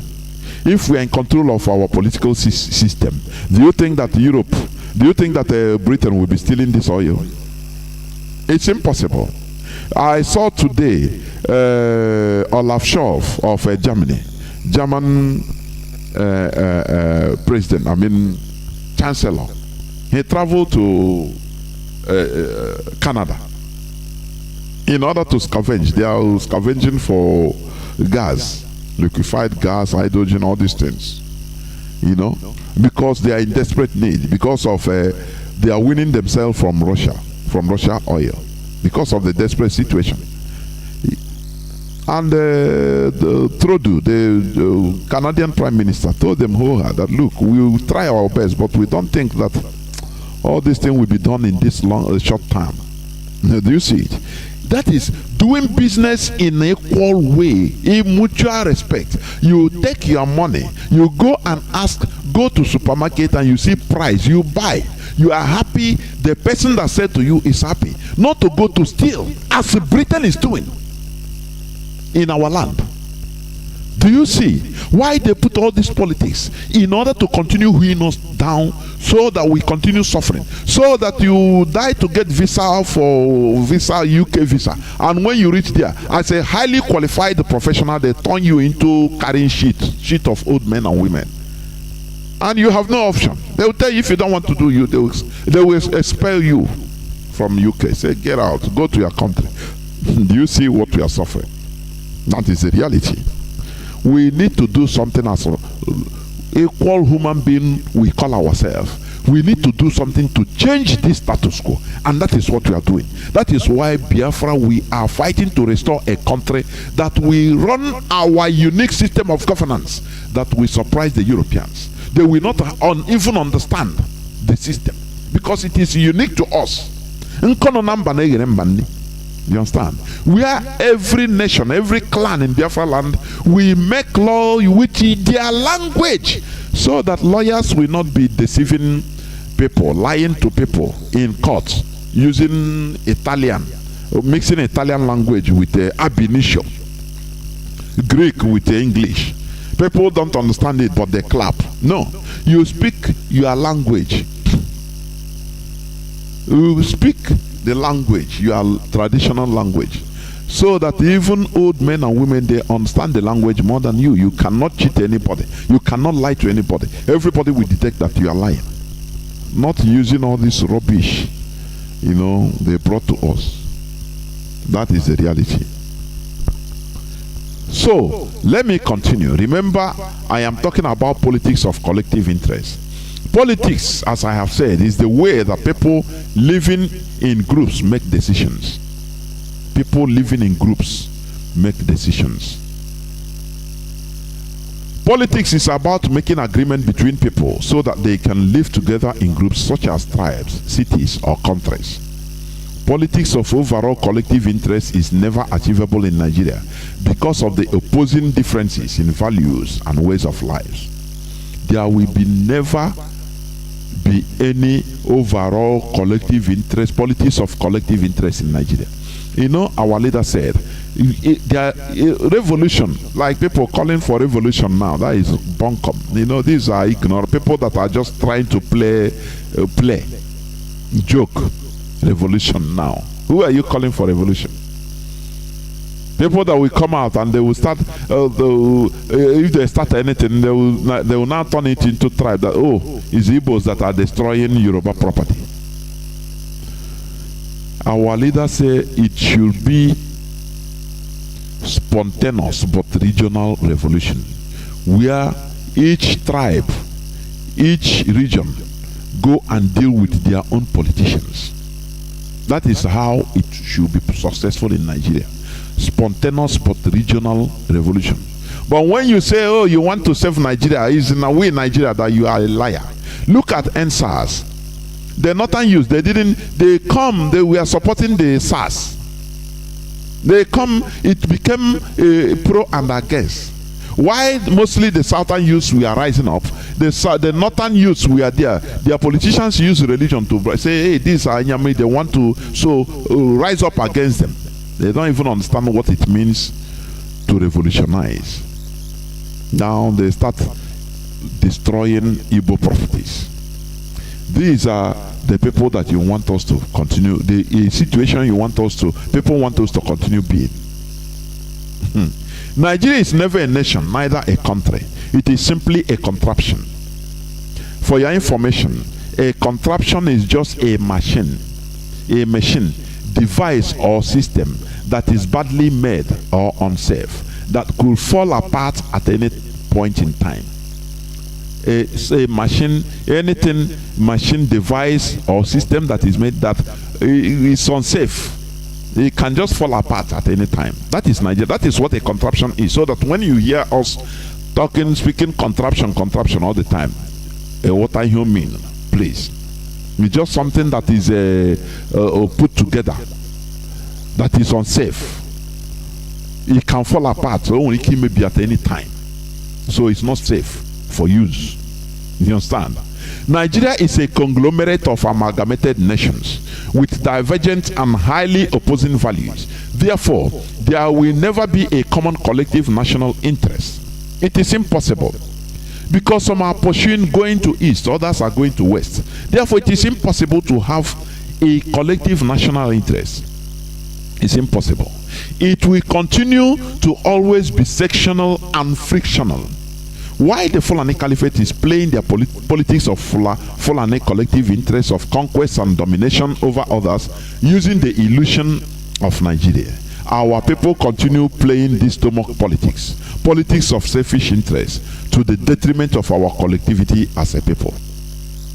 As I said yesterday also, Ojo Carlos boasting of bombing our forests is a typical example of this self-destructive politics by these Efulefus. Why Nasi El-Rufai, Lai Mohammed, Ganduje, Bala Mohammed, and other Fulani political elites are busy protecting their own terrorist killers, which they are using as foot soldiers. Ojo Zokalo, Okebeke, which is Sarkin Fulani of Imo State, the Supreme Governor, the Supreme Court Governor of Imo State, and other politicians of Biafra extractions are happy to call for the killing of their own people that are making legitimate demands. You know, this politics of collective interest, it is not easy. You know, it needs an enlightened mindset to make organization, to sacrifice, to understand the importance of collectivity. I don't know whether people understand what I mean. Mazi Nnamdi Kanu is an enlightened one. He's an enlightened brain. Call it Illuminati, anything you want, call it. He knows the secret of collectivity. That is why he was able to fight tooth and nail to establish Radio Biafra, which he will use in order to organize and unify all of us into one family. He even slept in his car outside in a cold. Do you understand? So, you know, for some people, when they see somebody doing this type of thing, they will call him a mumu, a mugu. Now you are fighting. That is why, even that is what some people take.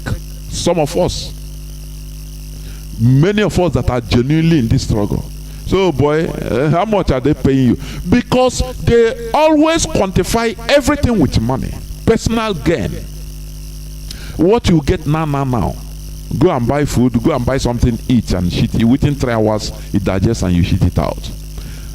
They will never believe that, oh, you are doing this genuinely. Even putting your own money. They say you are stupid. They will be looking at you as a stupid person. Because they don't understand, their brains are not advanced enough, developed enough to understand the importance of collectivity. You know, yesterday I said something also about the Fulani collectivity. They understood what it means, collective interest. One of the factors that I think that contributed to their collectivity is their hostile desert environments, which they are always. The desert hostile environment, whereby it's not easy for you to see water, to see ordinary drinking water. When they see they dig somewhere and there is water come out, now they know how to ration. It galvanizes them into living as one people, as a community. You know, because you cannot survive only you and your family in a desert. It's impossible. You need others, and others need you. So you must have a way of living a community life. That is one of the factors I saw that galvanized the Fulanese. Also their religion. They don't have the type of mindset we have. They deal with you. If you try to change to another religion, they kill you. They don't care. Even a family, your own family member will kill you. Because they now see you as you a saboteur of their community. They are brutal. And that is how to maintain that community life. It's nothing like our own that it's every saboteur. I say, leave it for God, though. Leave it for God. You have right to freedom of worship. Do you know that now, even now in Nigeria, any Fulani that say he changed from Islam to another religion, fatwa will be on his head right from his family. If he didn't run away, they will kill him. There are many testimonies about it. Everybody know. He will be on the run. They find him, they kill him, because they don't want that gangrene, that virus to come from one person. They will cut it down, cut everything short. That is how they are. Unlike in our own land, we have everything that sustains life. We have environment that sustains life. Even you as an individual, you can survive anywhere in the bush. You go, if you have little, little quarrel with your community, you can just leave them and say, okay, let me go. You go and build anything in the bush. You find, you have meat, fish, water, everything that sustains life. You can live. Say in Nayachom, Buddhist people, you bring your wife, if you marry, you bring your wife to that place and you will be living as a family. That's it. So you don't need others, and you don't see any need to need them, because you can survive on your own because of the environment. That is my own personal view anyway. So what am I trying to say? Whereas all these northern politicians are protecting their own. Protecting their own. They are killers. You see our own politicians, they are there sacrificing us. It started right from the time of Azikiwe. When Azikiwe sacrificed our interests for his presidency, albeit is an empty drum. He didn't care. He wanted to be the president. That is why I say it is. You know, one of our brothers called yesterday and said, no, whether we have juju, whether Fulani use juju They are keeping us down with juju. I say no, I don't believe. Before I was thinking like that, but after careful studies and observation, I say no. You know, you learn every day. Say no, nothing like juju. It is the selfishness that is still in us, that have not gone out, that is worrying us. The Fulani, they are taking advantage of it. We are in a community. Somebody will bring the Fulani because of only cow meat. If they kill any cow, they will give him some portion. Now that person, he will, because of it, will be giving information to the Fulanis. We have seen things like this in our own land. That particular, only for him to be getting that meat, maybe 2-3 kilos of meat every week. He is ready to be giving information to strangers. All these things will lead you to understand the type of people we are. If not for Mazi Nnamdi Kanu that came and sanitized our brains. Honestly. Most of our people, they are still the same thing today. Because of what they can get. You know, I used to like it when you reason right, when you think. Not only on the people on top, on politicians on top, governors, but think on the grassroots. How many of our people behave. They will do meeting, do everything in order to, one person will go back and sabotage and collect the peanuts and reveal the whole plans. It is very highly pathetic. You understand? Look at, I want to read this. This news about Tompolo. He was given contracts. That is a politics of selfishness that is in our lives. You know, somebody that was so-called fighting for resource control. Now they corner him. they have been using the pig. You know, all that matters for them is to live big life. Have big house, or have big cars. That is what matters to them. If you cannot beat them, you join them. Very, very wrong mantra. Very devilish mantra. They say Buhari awards Tompolo multi-billion pipeline protection contract. Look at. And he's happy. Do you know the northern youths, the Fulani youths, the so-called protested against it. All these are planned actions by the caliphate. They are the people that steered up this protest. They told their people, come and protest, so that in order to raise awareness, so that it will be like as if you people, we are doing very great thing to this man. Is a favor. So, and you people will tell the world that this man is being favored. Eating national cake, being favored. So that when they will be, as they are giving Boko Haram amnesty, paying them, now people will not talk. When they talk, you come out and say, but do you see Tompolo, all of them, they are being given money. Do you see how they play Nigeria, how they play your brains? You see it? Tompolo, that natural resource, that crude oil in his backyard, in his father's land, he is fighting to have control over it. Now they cornered him and said, look, we are going to pay you, you will be making money, and you'll be protecting this crude oil for us, and we'll be coming to take it. He said, okay. They'll pay him crumbs. So that if you try to go there now to do anything in the pipe, you will not have problem with the Fulani now. They say, we'll give you the contract, so anything that happens is you. A slave will work more harder. That is how they behave. They see the indigenous people, mostly Biafrans, as very primitive people. Do you understand? People you can corner. People that can only, what matters to them is their stomach, nothing more. I never see You know, just like I don't please, I don't want to profile people. Our people, many of our people are primitive in thinking. Still, that old time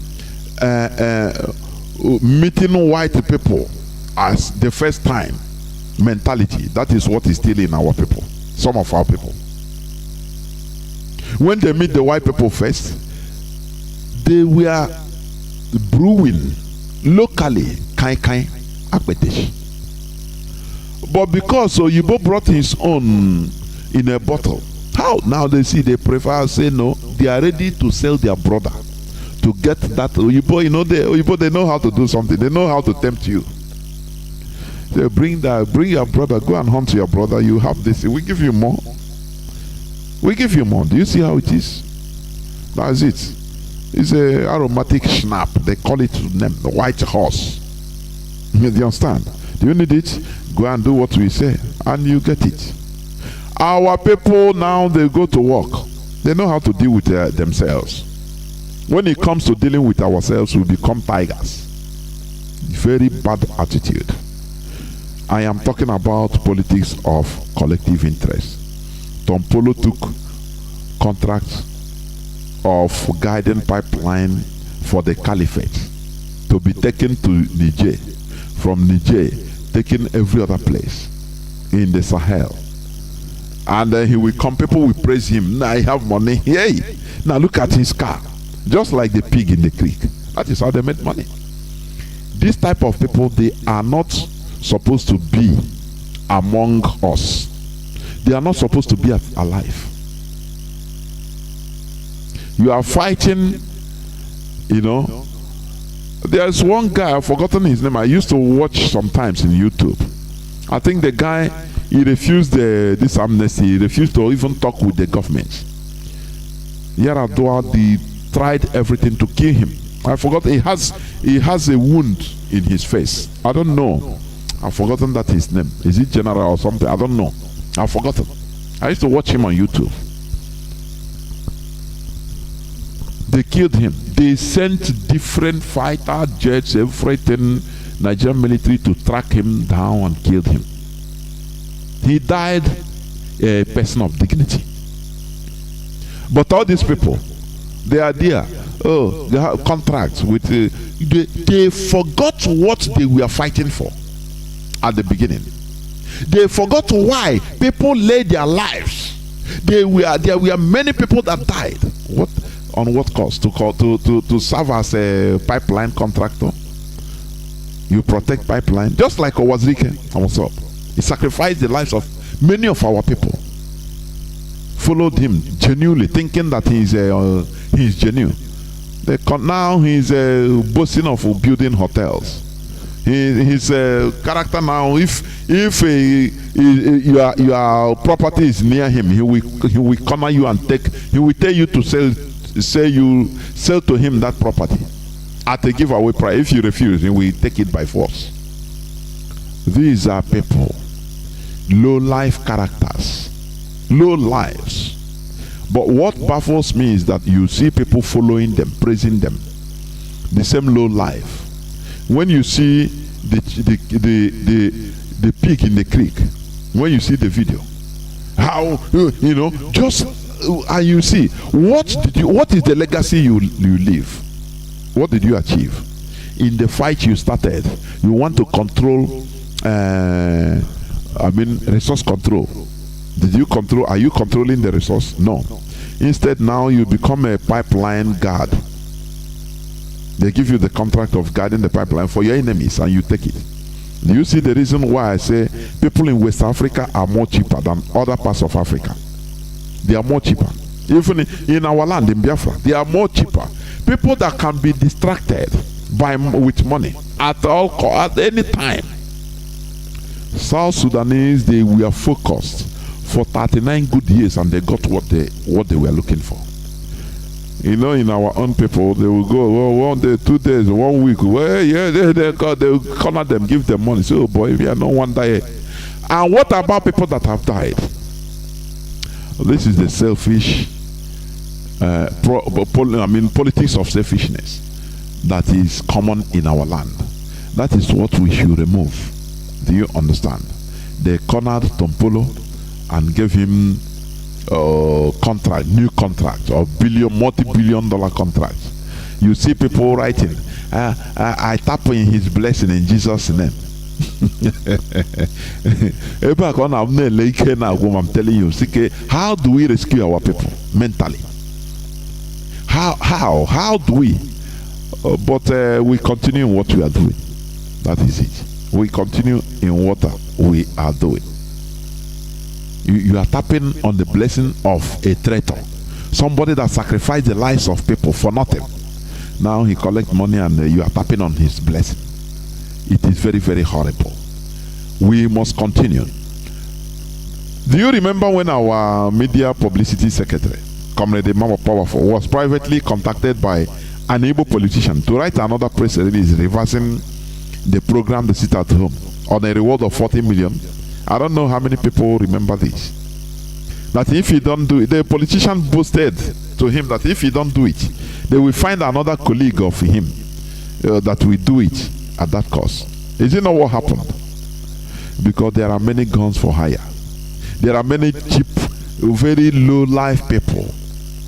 There are many people that what they are looking for is not even Biafra. They have ulterior motives. That is what we are trying to sanitize our brains, because we don't want to restore a country that will be a mess. Instead, we continue quagmiring in the zoo. Also, only on how to serve, become more slave. But we must continue to restoring our nation. Cure ED. What happened when they promised 40 million to Emma Powerful? He refused. He said, no, I'm not a policy maker. I'm just I write what the leadership told me to write. Finish. So they say, okay, we will find another person that will do it and he will collect this more. But I want you to chop the 40 million. Say no. That is dignity. And eventually they did. They find other people. Even people that faked his signature. Release fake IPOB press release. All these things you think we have forgotten. It is in the archives. It is in our archives. Because some of our people are very cheap, and that's why they engage in this politics of selfishness. The coming of Mazi Nnamdi Kanu and the IPOB brought our mindsets back into understanding the need for a political collective interest instead of our normal politics of selfishness. In Nigeria, the cover-up political framework is democracy, but the Sokoto Caliphate smartly converted this on-paper democracy into their normal feudal system, where the ruling class and their cabals have it all, while the population, the peasants or bloody civilians that they are called in Nigeria, work hard and suffer, and should never complain or rise up to ask questions. You know, it's only in Nigeria they call bloody civilians. They call citizens bloody civilians, and they accept it. And they kill them as bloody civilians. They slaughter them without pity as bloody civilians. Because this is a place I see the most stupid set of people on earth. You know, I call Nigerians dead body. Nothing steers them. The first existence of extreme conflicting values in the contraption called Nigeria is the core reason why Nigeria should cease to exist. Our people should understand that politics of our collectivity is primary, is primordial, and vital to our collective survival. You know, during the Biafra War, we fought for survival. You understand? For existence in this planet Earth. That is what we fought, and that is what we are fighting. We are still fighting for survival. Because that is why the Fulani Ogu, we are not trying to take what belongs to anybody. What we are doing, we are trying to recover what belongs to us that they have taken away. That is why we must succeed. And we are succeeding. You understand what I mean? We must succeed. We must succeed. The victory is ours. It should surpass our selfish interest. That is our collective interest. We are diminishing gradually in every aspect of nationhood or nationhood scenario due to this politics of selfish and individual interests instead of collective interests. Politics is normally used for the overall interests of the citizens of a country, but Nigeria is not a country. It is just an illusion created to subjugate the indigenous people for the sole benefit of our creator, which is Britain and her caliphate house niggers. We should know that our individual survival depends on our collective survival. Therefore, let's be advanced enough to understand that politics of our collective interest surpasses that of individualism. We should continue in this quest for Biafra restoration because it is the sole politics of our collective survival. And that is the reality. We should never stop what we are doing. You know, I used to say we don't have any back to go to. That is the reality. We don't have any back to go to. So don't even think about don't go back. We are not going back because we don't have any back to go to. What we are doing is just fighting for survival. That is our politics of collectivity. Let us be advanced. You understand? Advanced enough, mentally advanced enough in order to understand that our personal survival depends on our collective survival. People should understand this. That is why our leader initiated this struggle. He started this and is still suffering for it because he knows that our personal individual survival, it depends on our collective survival. When you join strangers to kill your people, when they demonize our people, they will not remove you. When they call Igbos, you are among, whether you like it or not. You will not say no. They will not say because he helped us, his father Okpa Biasika, they are not part of Igbo because they helped us during the war. No. Any marginalization, once they see your name, it doesn't matter you ask a Morde, you answer a Morde, you answer any other name, it's Igbo name. They will tag you. They profile you. That is what people should understand. Therefore, let us take this collective interest, our politics of collectivity, as number one, primordial, because it is primary to our survival. This is where I'm going to stop. I will go into a few minutes break so that when I come back, I will open my line so that people will start calling. Please don't go away.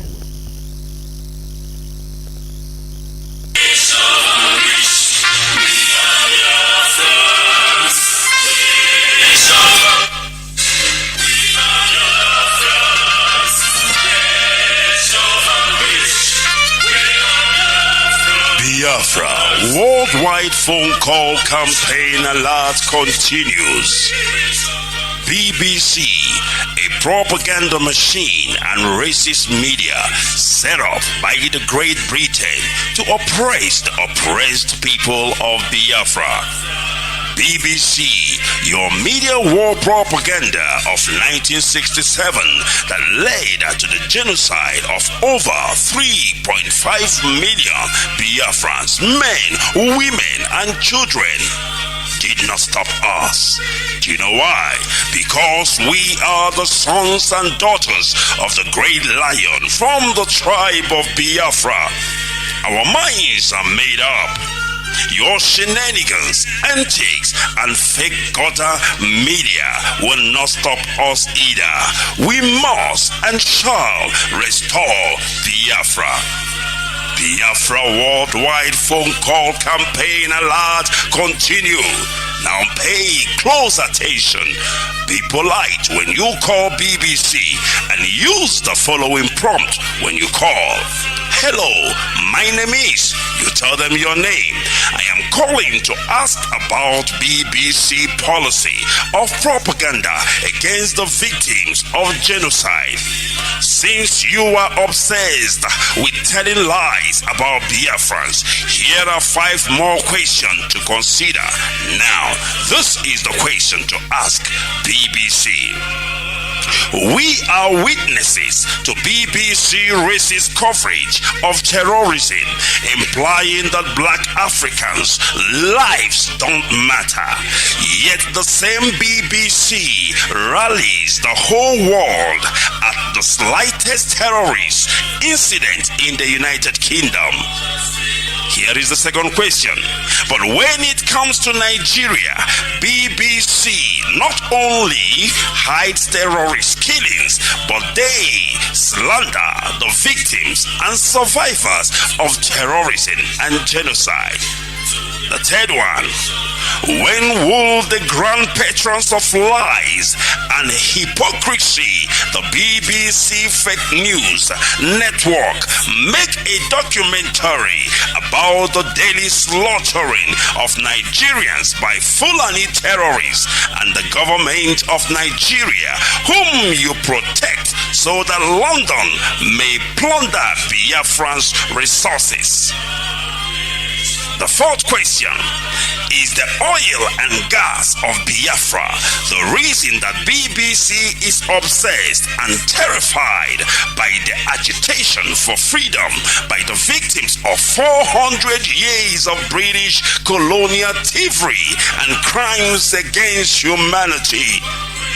And the fifth one, we call on the good people of the world to ask BBC and UK government why it aids and abates the genocide in Nigeria by spreading lies, propaganda, and disinformation against Biafran freedom fighters.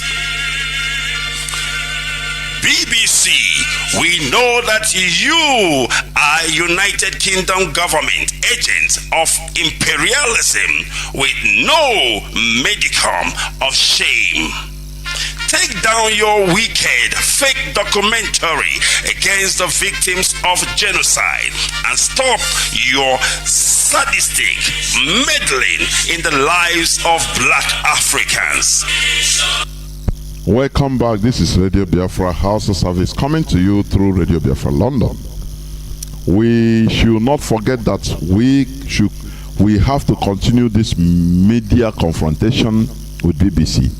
I saw their latest documentary, BBC documentary on courts, X. What do you call them? I saw that documentary, and I say, look, the BBC, the whole documentary they made, even with the documentary of the Fulani terrorists, they had time, had patience in order to sit down with the terrorists and talk, so that they talk face to face. In this these secret occults that we are destroying lives, they mustered themselves courage in order to meet the people. You understand? But when it comes to Biafra, they don't have the courage to meet Biafra leader, this IPOB leadership. They gave IPOB leadership, they sent email giving them 10 days to reply or to book an appointment for their interview. But before 48 hours, they have concluded everything. They didn't wait. While the leadership, IPOB leadership, is trying to gather so that they will invite BBC and talk to them.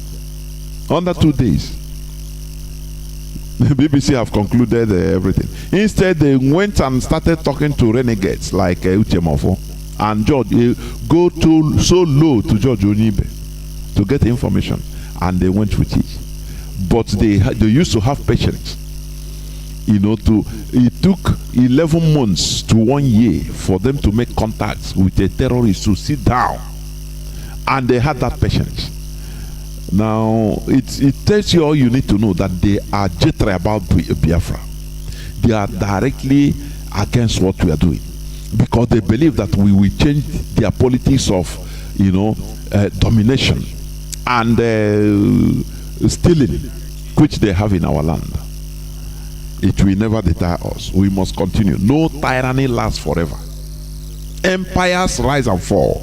That is it. Our lines are now open. Our direct line is +1 213 328 6224. I repeat, +1 213 328 6224.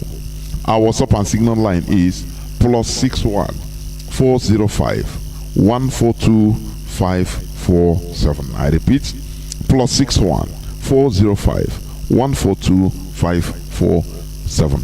I have callers lining up. Caller on, let me see. Caller on WhatsApp and Signal, who is the first? Okay, caller on WhatsApp is the first caller. Can you hear me? Caller on WhatsApp. Yeah. Welcome to the program.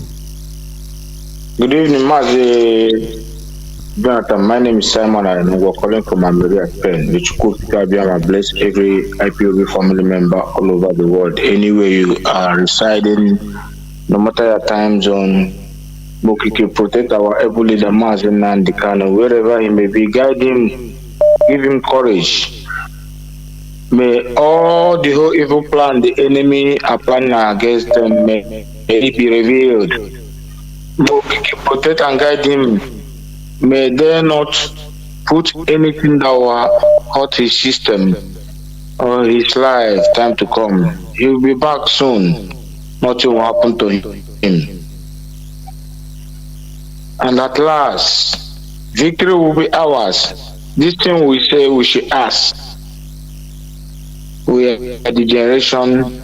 We never ask anything. I never ask anything. Chukukike Abiyama. Deny it. And this Biafra, we are the generation, the choosing generation that will restore this Biafra, the hope of mankind. Okikewu, lead you, Onisimas and Nnamdi Kanu. The mantle of the leadership given to you, you must deliver it when the due time reach. In the mighty name of Chukwukabiam, I pray. You say, well, Maz, let me go straight to the point. Like your topic today, have thought it, but you know, these our enemies and the invaders and the history of mankind, even the colonials, they always single one person out to destroy. But in this our generation, you know what they're seeing in IPOB, they don't believe it.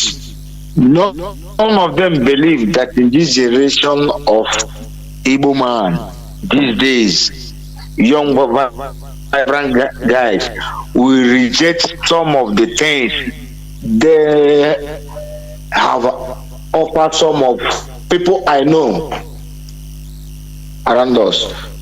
But in this movement of Mazi Nnamdi Kanu, IPOB led under Mazi Nnamdi Kanu, they saw something different.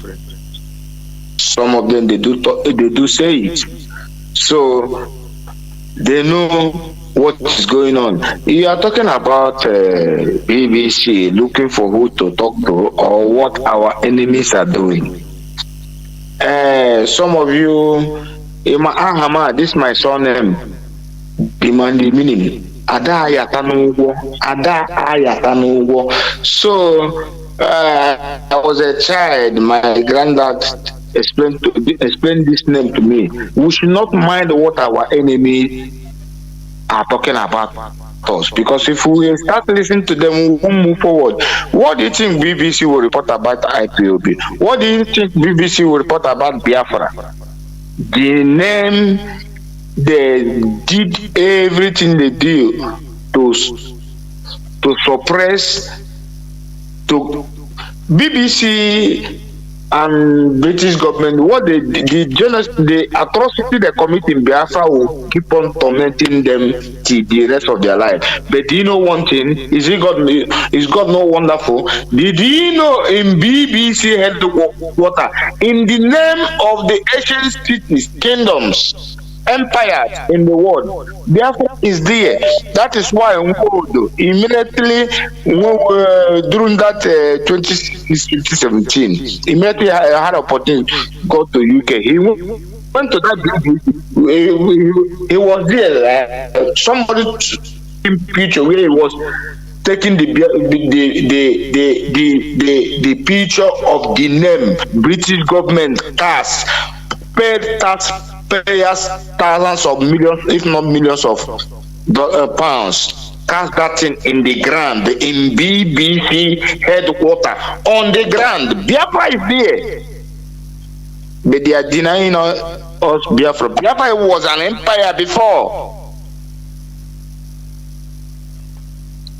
Well, this our generation, some words of our late Vice President Philip Effiong. That one, it warned them, they didn't listen. And the word is re-echoing and vibrating back and coming to life, because this generation that have stood up to ask for Biafra will get it. Nothing. Why? This is mission that must be accomplished. This is what we are born for. So this time, Biafra must be restored. There's nothing to negotiate with it. Almost say Biafra. Sign off from here. Oh, hey, Biafra. Of course. They think that we will stop. Nowhere. We'll get Biafra. Caller on Signal. Can you hear me? Welcome to the program. Caller on Signal. Yes, Mazi, I can hear you. There, Mazi. Go on. Thank you, Mazi Jonathan.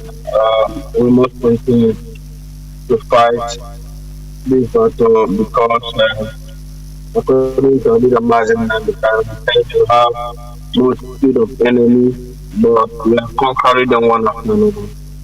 And the stage we are now, we are almost getting there, and every eye can see. If you have the spiritual eyes, you can see that Biafra is here with us. Thank you, my beloved, for your steadfastness, your good job. We are here listening every blessed day, because here in Radio Biafra is where we hear the truth and nothing but the truth. And allow me to ask people to continue to guide and protect our little Mazi Nnamdi Kanu. He's a prisoner of conscience. To go Kabiama, fight in council, destroy his enemy before they come close to him, and most especially release him unconditionally, so that he will join us together. We'll continue to fight until Biafra is restored. This is my prayer. This is the name of Mazi Jonathan, what I want to let our people know this evening, before I proceed, please allow me follow Biafra. My name is Mazi. I'm calling from Moscow, and by the special grace of God, I am the IPOB of Nigeria. So, my brother, we must continue to do what we are doing. It doesn't matter what is the plan, whatever their prosperity is. We have come to restore Biafra. No, we have no back up, because life has been, people have died. 3.5 million children died from 1967 to 70. Both adults, when you bring them together, is over 5 million. Since 1914 till today, Biafra has been dying in the name of that geological country called Nigeria. And we have to work up Mazi Nnamdi Kanu, have come once again through the help of people and wake our spirits up once again that we must save this country, because this is our only hope. We have no other hope except Biafra, because we are in the midst of people. They put their nails on our neck that we cannot be able to breathe. Anything we do in that geological country is dead. If they don't burn ourselves, we use police to kill us, use their army to kill us, destroy everything about us. They refuse to give us a seaport, refuse to give us international airport, refuse to build bridges to us, refuse to repair our roads. Everything about us in Nigeria we are suffering. And how long can we keep on moving in this direction? This is why our leader Mazi Nnamdi said, if this cannot continue, and all of us have buy this idea, we are pregnant about Biafra, and no Jupiter, no human being can tell us to forget this fight we are fighting. They have not won that person. Are they going to wake up with those young men and women that sacrifice their lives for this Biafra? It is impossible. So whether the devil like it or not, whether British government like it or not, whether the BBC, their conspiracy and their lies about Biafra, they cannot stop us. Because even as we are pursuing this Biafra, we are also passing it to our children. When we are going to protest, we carry our children along. They know what is happening.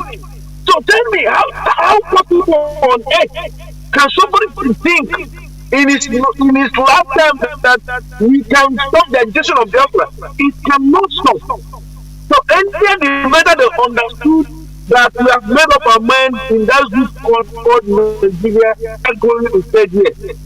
We want to separate ourselves from this evil doer, so that we can be able to rebuild a country where our children can be proud of us. Because if we fail to do it, what is going to be the future of our children? That means automatically, after our generation have gone, our children cannot be able to go back where they come from. This thing I'm saying is not only this place we are residing.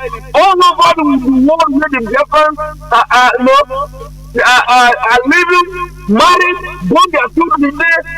No, God forbid. It cannot happen. Mad Jonathan. Just as we are saying here, we have no back to go because there is no back of going. We must continue to fight. We must continue to keep on fighting with our leader Mazi Nnamdi Kanu, and our priority is unconditional release of our leader Mazi Nnamdi Kanu. Any other thing they're telling us, we can't listen to them until they release our leader Mazi Nnamdi Kanu and give us a date for referendum. Then we will decide if we want to continue with them or not. Which I know 100% that people are tired of that bloody country called Nigeria. Mad people everywhere. Thank you, for giving me this opportunity. There war, and you too. There war. Caller on direct line, can you hear me? Welcome to the program. Caller on direct line, can you hear me? Go on, please.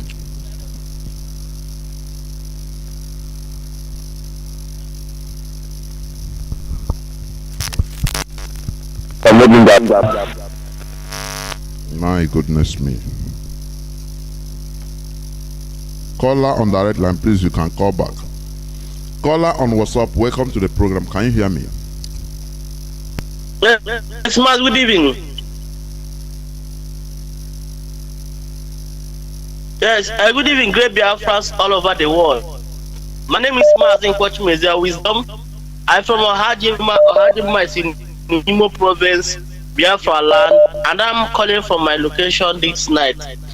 Mazi, I want to really appreciate you for this politics you're teaching us this time. I pray that we preserve and keep on protecting you and all the radio presenters and our great leader Mazi Nnamdi Kanu, that he will come out victoriously. Mazi, what I want to say this night, like our people in greedy is the problem we have. Like our brother Tom Polo that's supposed to stand with his people and fight for his people to be free, so that resources control, they can control it by themselves. But right now, you have go and collected money to guide, to become a gate man. His father build a house. I want to do this electric illustration. Dear friends, listen. Your father built a house. After building that house, a tenant came and chase you out of the gate for you to become a gate man of the house your father built. That is what our people are doing. The resources that belongs to us, we are now the gate people guiding it for foreigners, that they are the one looting it. And many of you are clapping hands. Many of you are shouting and flowing them like that pig in the clique. You are following them, shouting, lay their blessing, you tap their blessing because of what God. We pray that Chukwu Kabama will help us to restore Biafra, because if we fail to restore Biafra, we are gone. Man, another thing is that, let me ask, can't you mount a campaign, maybe a Twitter campaign, against Britain in that siphoning, in that stealing, they are stealing our resources? Is it not possible we mount a Twitter campaign against them? That a country from far away will come to another country and siphon their resources. They will steal it, not they will pay. They will just steal it and go to their own country and use it and develop their country. Is it not good we mount a Twitter campaign against these resources Britain are stealing from our land, that make them know to talk about extraordinary relation of Mazi to Nigeria, even though the UN have came and give Nigeria order ultimatum to release Mazi today? Britain have never said anything. They never come out. They never order, because their puppet in Nigeria are waiting for their master to, tell them to release Mazi before they do so. This is what they are waiting.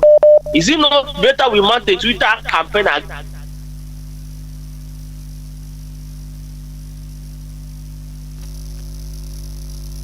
Mazi, are you still there?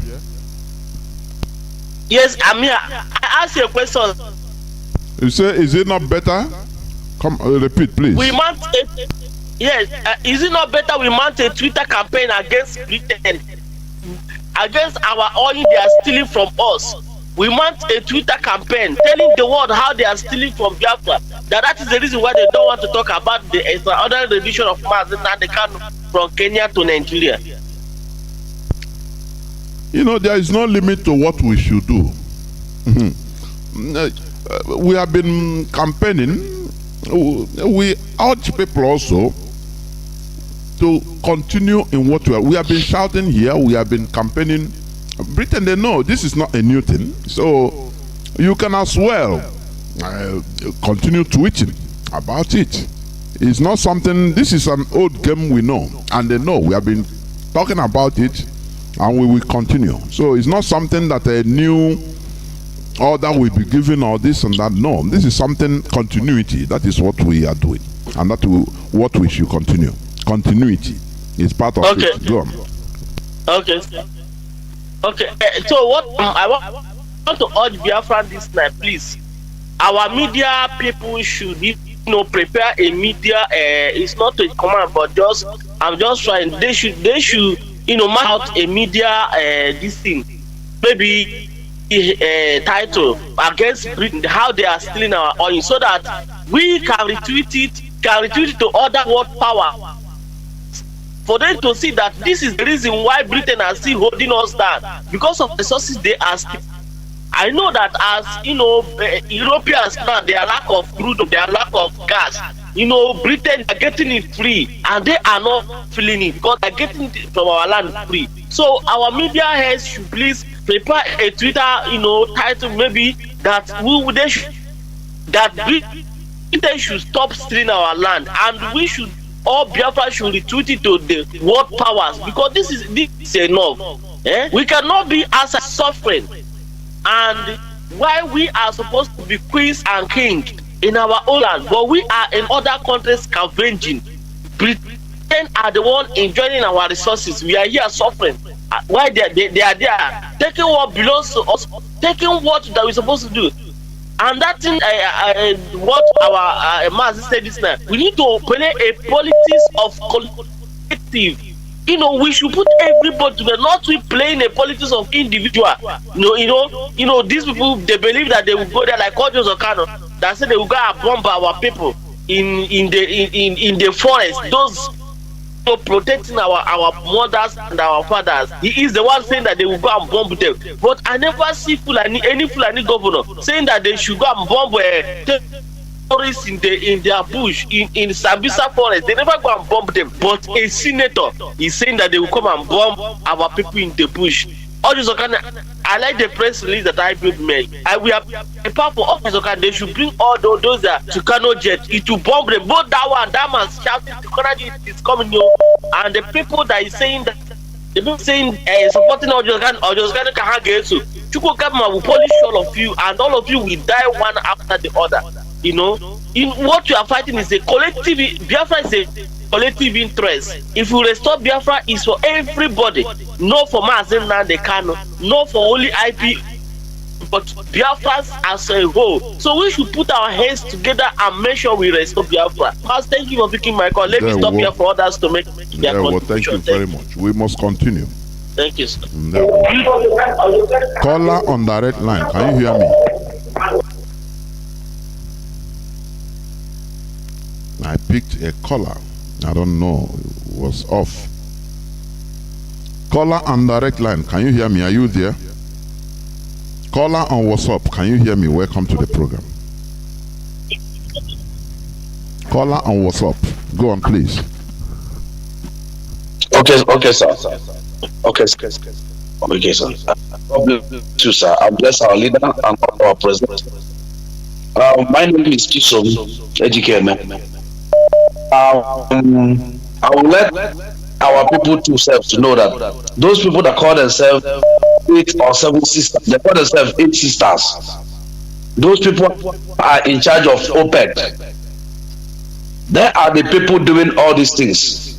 And Britain are the one giving them the green light to come, so that they will be doing all things that they are doing. We know, as you told him, that we have been mounting the campaign in our Twitter handle, not today, for years now. So for those that don't know, they should be doing the same thing. They should be doing the same thing. Every day you do it. Every day you do it. We have been doing it. You have been something of every day, like our daily bread. We do it every day. So that one is one. Two again, the resources control that our people are talking about.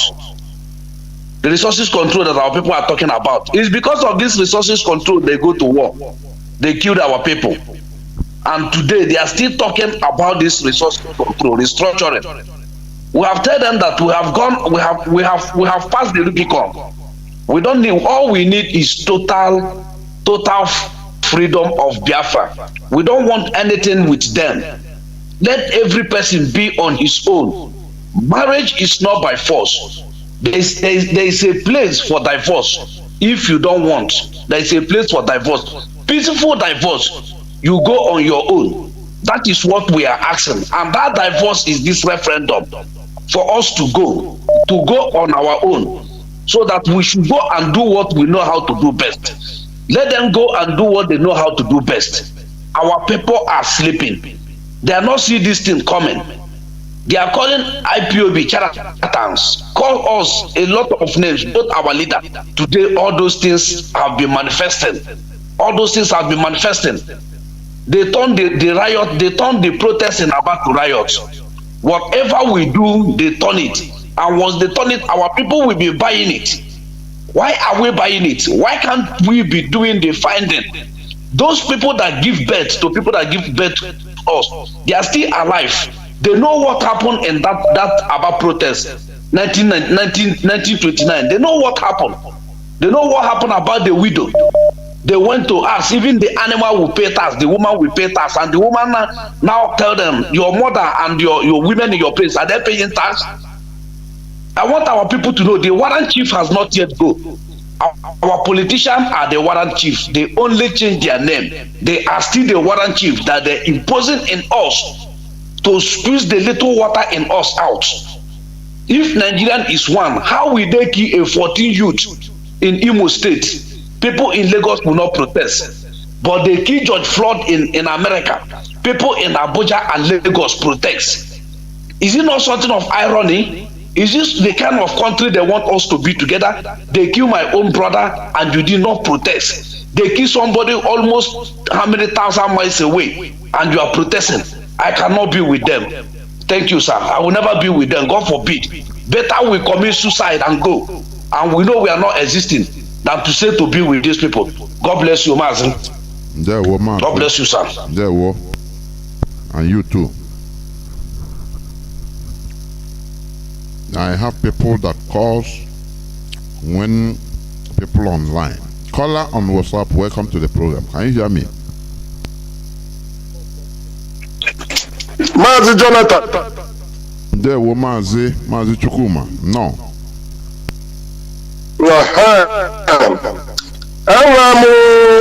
Information that I want to give out.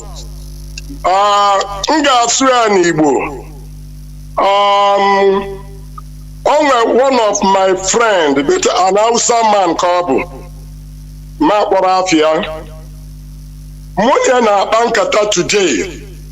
Nwazia na mbu na asị na nwere ebe nwere mmanụ n'ugwu Hausa. Sebenand is the surprise ọbụna Niger ka nwere mmanụ. Anamuma na Niger the poor enwere ike ịlụ refinery. Na mụ chọrọ ka ọ gwa m ife mmeni. Ọ wasị m oke. Ọ sị m na number 1 na Kenji Dam. Then Niger State, ebe nwere this hydro dam. Na that dam bụ ya na-enye ọkụ to Niger. And ndị Niger na-enwe ọkụ every day. Na ọkụ ba na-enwu na ọ dị atabi anya. Si mụ and na fadi akwụ ụgwọ. Na another one bụ na pipe mmanụ ka eleli from Kaduna refinery to Niger. Na nwere mmanụ discover idea. So I was shocked. Nsi eziokwu ka ọ na-agwa but some na eziokwu ka no crude oil ka na-amị to that place. Nọdụzi ebe a na-process ya. Nsi eziokwu. So ndị be anyị sịrị anyị mara ife, anyị amara ife. Onye nyere ego, anyị akwụbara ya aka. Unu abụghị unu na-ezuzu kịta, anyị na-ezuzukwa o.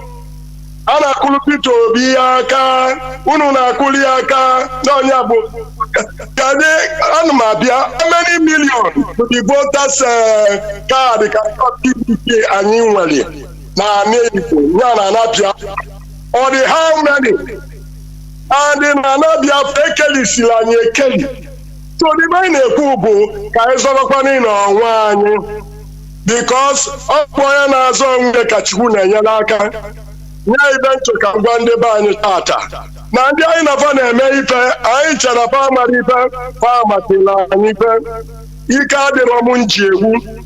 Igbo kunyeni unu afụgo na zu redio kịta ife niile eche njigo onye ọbụla na-abasị mba mbụ ugwu ikwute okwu na asị gị n'ọhịa speech. Now parliamentary allow anybody can say whatever he want to say. Bikoni ka anyị kwue na ibe anyị chọgodo bụ ka anyị ma ya nọ na ziu maọbụ na ya nọrọ ọhịa Biafra. Almost here Biafra. There war. This is something that has been going on. They have been milking our crude oil, storing it in Kaduna, from there distributing it. And they will tell you they found the crude oil in Zamfara, in Borno. All these are lies. You know, the worst part of it is, let me pick this call. Our people, many of our people are buyable. That is the irony there. Many of our politicians, our political elite, they know all these things. They cannot talk because they are bribed. They are part of the main problem. They cannot do anything. They feel that they are powerless. But they don't know that when they liaise with their people, they become powerful. That is the reality. Nigeria tied us like, you know, I don't know. Nigeria held us hostage. And the Fulani, the oil in our land, do you know that they are using the proceeds of crude oil, sponsoring Islamic movements everywhere, even in Palestine? Do you know that?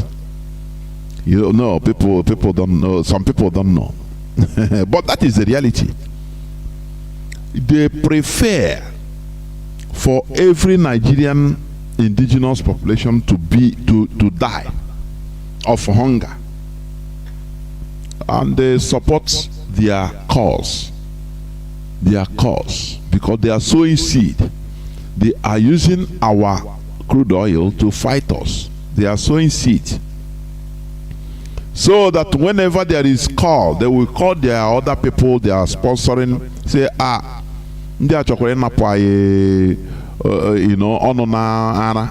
they will come. That is the Fulani. They are very smart. They are politically savvy, honestly speaking. I have a caller, or I have callers waiting. Caller on WhatsApp. Welcome to the program. Can you hear me? Call on WhatsApp. Yes, Mazi, Chinedu. Good evening, sir. There, Mazi. Welcome to the program. Thank you. My name is Mazi Ifani. I'm calling from my location. Mazi, this your topic this night is very, very interesting. Yes, that's the real and that's the fact. That's the pure truth. First of all, before I proceed, I want to thank our leader, Mazi Nnamdi, the man who saw the future, a man who God sent to liberate us. But our people, in short, I don't know how I would describe our people. When something is happening and our people are seeing it with the koro eyes, them still, playing politics. And the politics they are playing is selfish interest politics. That's what I call it. Selfish interest politics. Let our people just take a look to these people call themselves Fulani people. Mas, let me draw you back. And when they killed Deborah, Atiku come out on Twitter and they tweeted against his people. Immediately, his people called his attention, and he went and deleted the tweets. Simple because they are playing politics not for their own selfish interests, but playing politics for their people, trying to know the mind of their people, trying to make sure that their people are being carried along. But if you come to our people, Southeast people, our so-called politicians, all of them are playing the politics of selfish interests, only for their own. In fact, sometimes if I look our people, if I start thinking, if I start thinking why did God make us and put us in this punishment, I shed tears. But I thank God for our leader, Mazi Nnamdi. I always got our leader. If it's not, maybe without our leader, by this time Fulani will have taken over. In short, by now we have started marrying each other. Fulani will start marrying our daughters and our sisters with the force and everything they have. As the IPOB is going to change the history of mankind, most especially our people. This our new coming generation of freedom fighter, led by Mazi Nnamdi Okokalo, DOS and IPOB at large. We are going to change the history. It's just a matter of time. We are going to show the world how politics is supposed to be.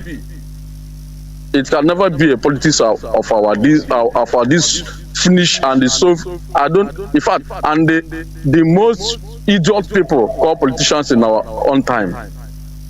Our politics, the politics that we are going to play when the Biafra restored.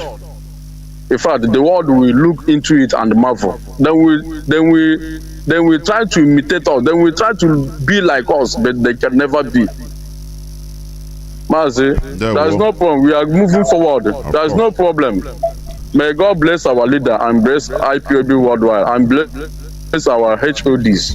Mazi, may God bless you that have taken it upon yourself to lecture us everything concerning the politics and how politics is supposed to look like. Mazi, good night. I sign off from here. There we go. Remain blessed. Caller on, I'm winding down towards ending this program. Caller on Signal, welcome to the program. Can you hear me?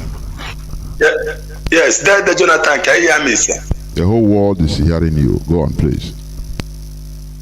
The Jonathan, Jishike, Oja as we are fighting against the kingdom of darkness. I'm telling you, the Jonathan. Biafrans all over the world. We are Biafrans, and this is our land. And we all know human race any apology to live in our land. No apology. And our leader has done everything for us.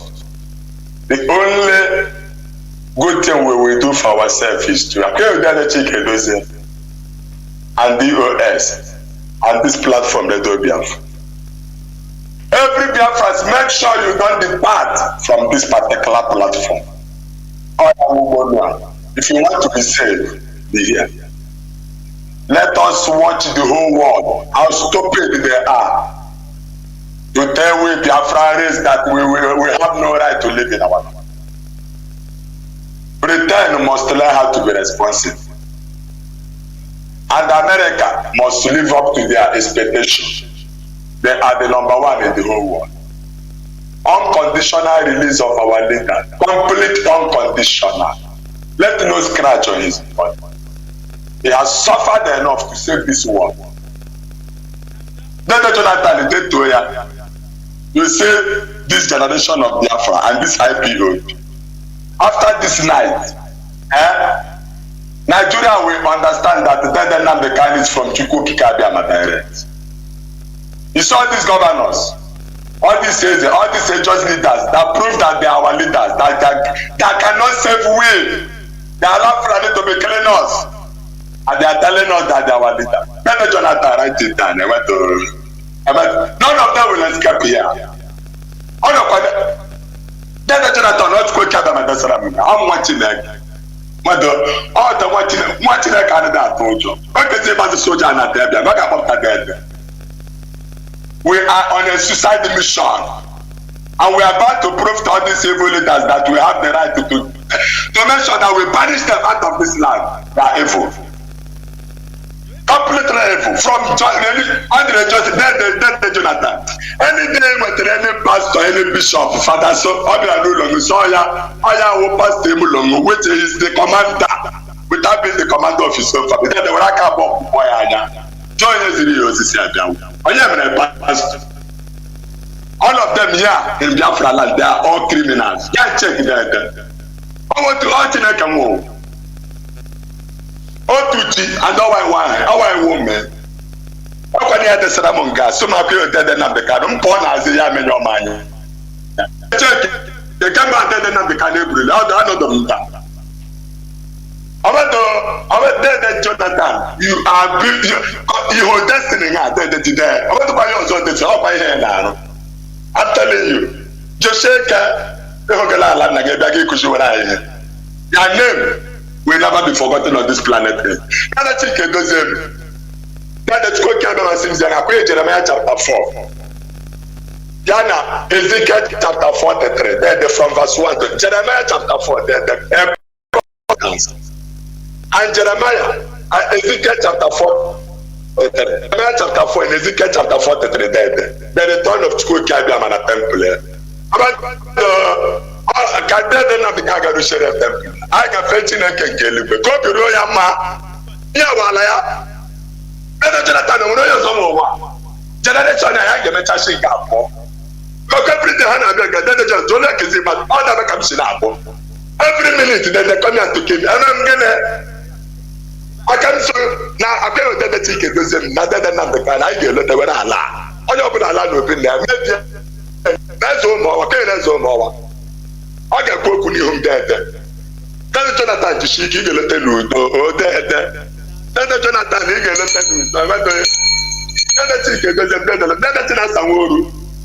they don't care for it. I am very glad.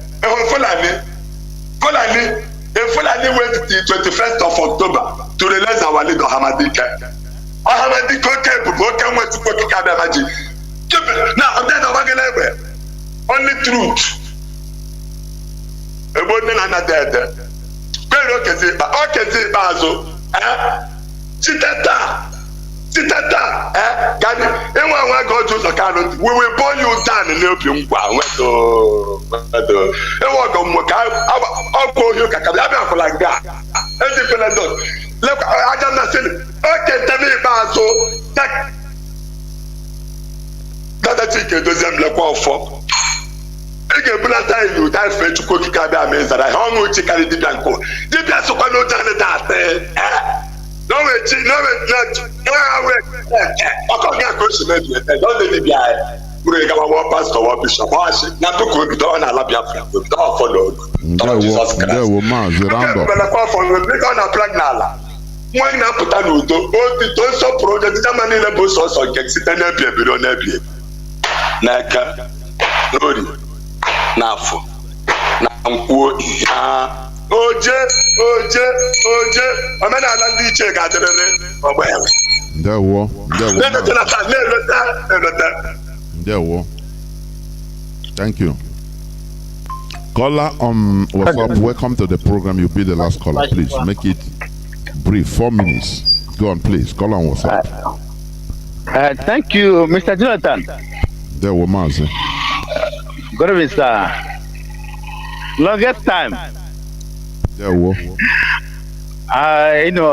Yesterday I was trying to call, but I couldn't connect. You are connected now. What? There were. We are connected now. Thank you. The prayer I had beginning of program yesterday, I was so excited. That is our forefathers. That's why we worship God.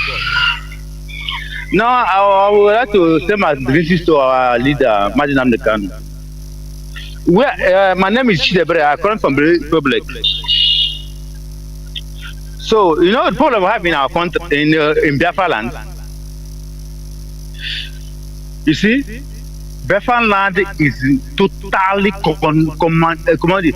How I say it now? It's like contaminated with the demons. All those politicians.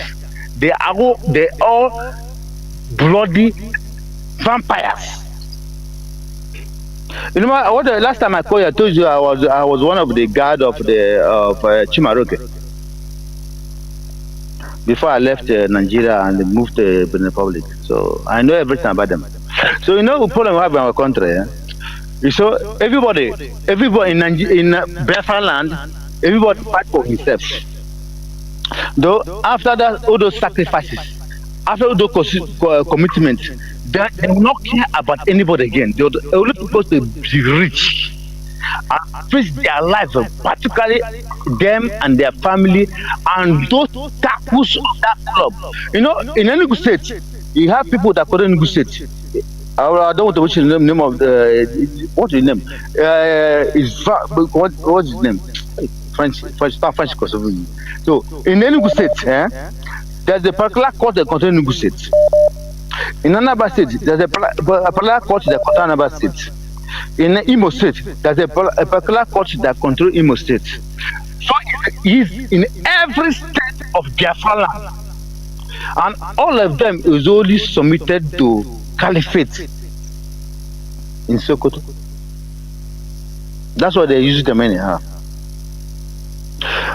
Do you remember that every election in the Biafra land, they kill veggies, they abduct children at school, everything. That is their job. Though after I have a friend, last time he contested for another election, I will not call his name. He told me that his regret is not because he contested election, that he loses money. That his regret is that what is committed, what he have done in his life as a child brought up in a humble family, that what he saw. Now, like, I don't want to mention what his position is in the Alabama State. I don't want to mention it. So I don't want to prick anybody now. But we have a problem. Where I am in the Republic now, I will tell you the fact, that people, they are not full member and oath member of IPOB. But they are more Their heart is to be a IPOB member. Where I am now, I invite the IPOB members from another side to come to our Igbo meeting and our meeting. Come and to reach them to convert it to IPOB meeting. By the grace of God, maybe by the end of next month, maybe thing will work out if they believe. But I know I'm just realizing on my own with some people. But I hope the people I have met now, they all believe. I tried to form my IPOB member family. By that time, that was then when our leader was arrested. So everybody was discouraged. But now, from what is happening, from this new release from the AU, they are all courage now. So I want to change our side to every family meeting, both Igbo community, Homo, Enugu, all those things. I want to change them to all of them to be the IPOB. So I'm trying my best here. That's all they can do. But I feel so pain. I pity them. Because those who have been in the game, I know what is happening. There was I proved my life. That I'll never waste any blood. And one thing that I kept in my life that make me a successful guy now. I'm doing my business. I'm doing fine.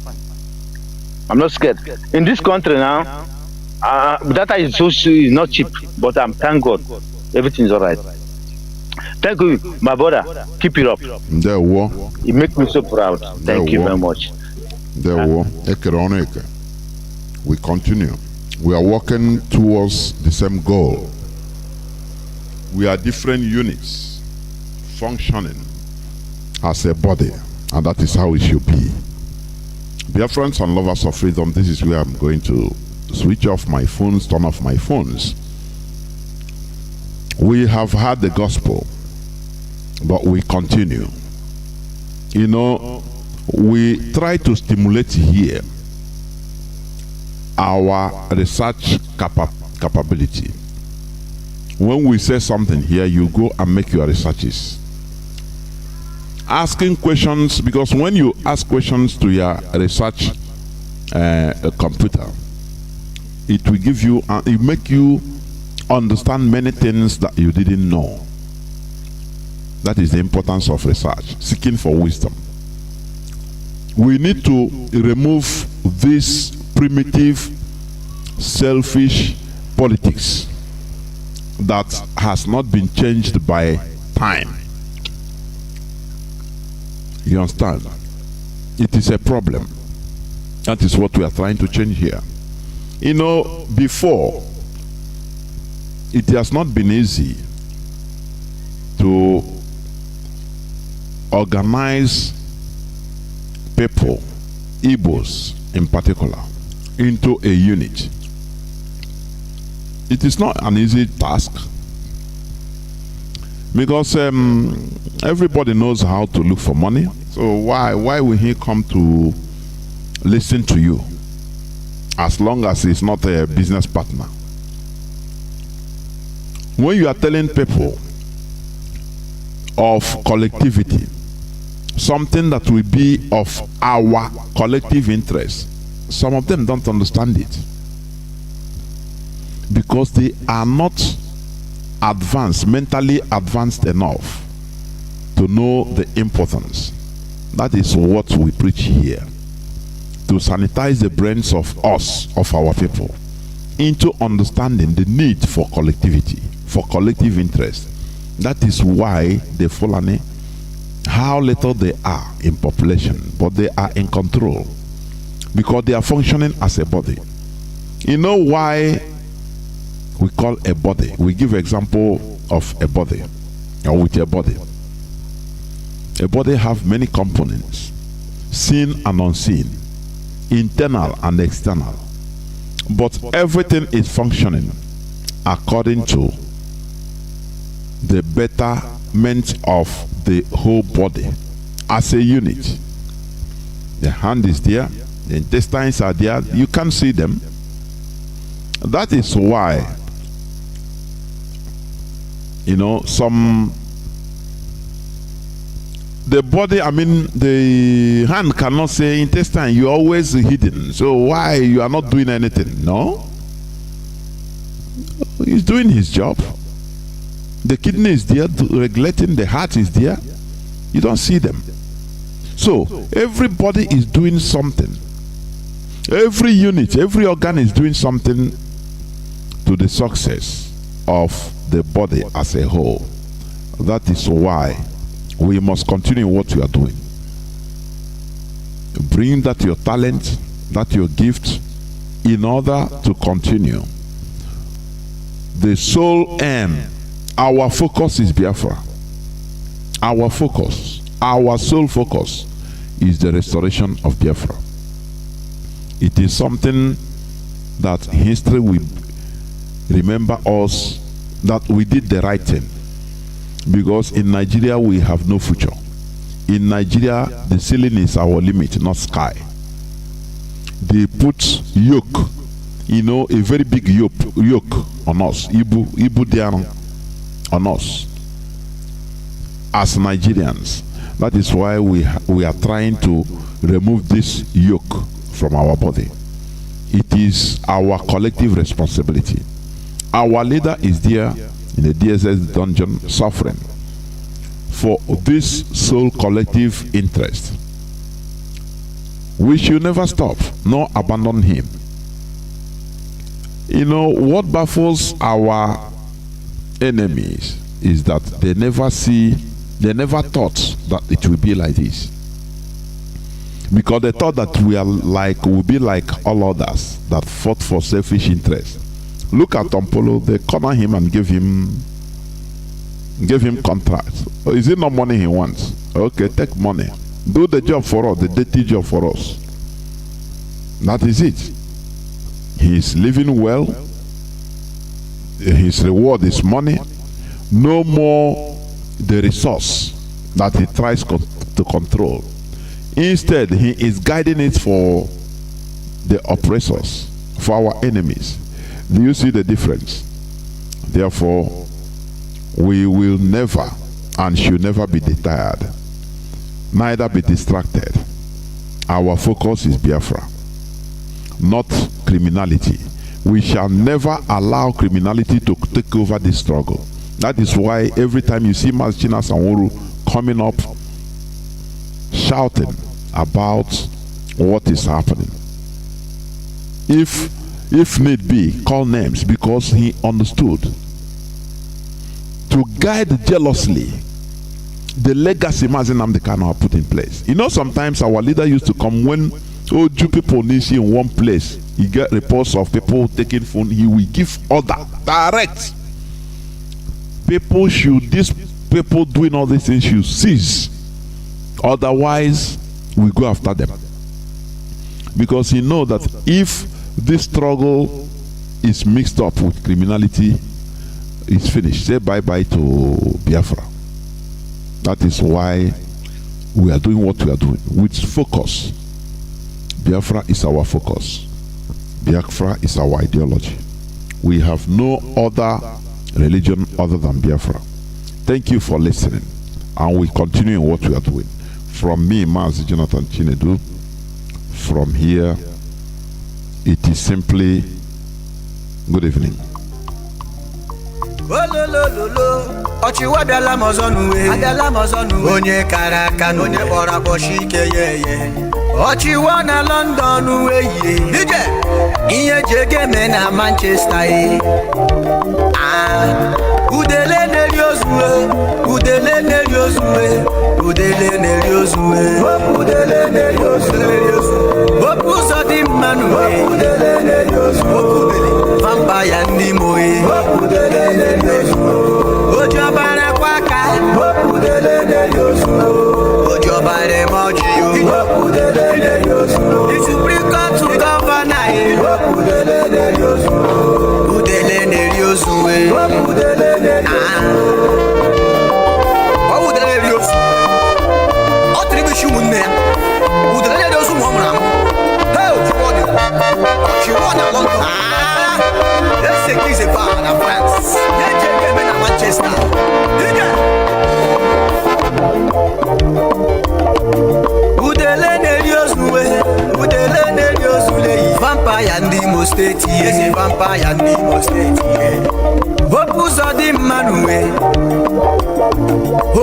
bara kwaka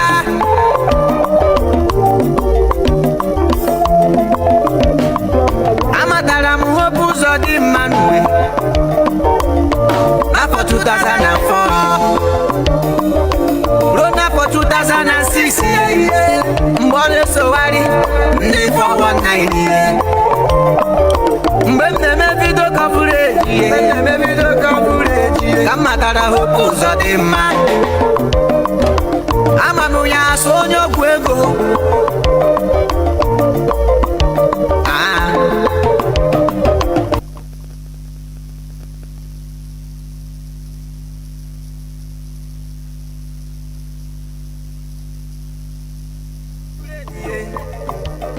Supreme Court bịara anyị ya as governor n'Imo arụ akwa na hụ na n'Imo steeti Fada Mbaka bịa lele onye kpọrọ hopu ndị Imo sa Chineke bara gị elebiru na dapụ ihe gbasara ya ọ bụ onye gwara anyị sa Chineke sa hopu bịara n'Imo steeti anyị ahụ na hopu ahụ chai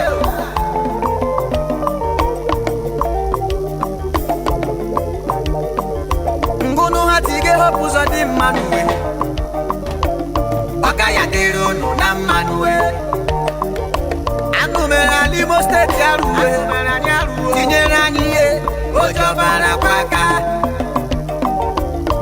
amụsụ na-eri ụmụ ya vampaya nke ndị Imo steeti onye ọgwụ ego mama n'ala Imo steeti onye ọgwụ ego anyị mama n'uwe ihe oji ọbara kwaka amụsụ na-eri ụmụ ya vampaya nke ndị Imo steeti onye ọgwụ ego mama n'ala Imo steeti onye ọgwụ ego anyị mama n'uwe ihe oji ọbara kwaka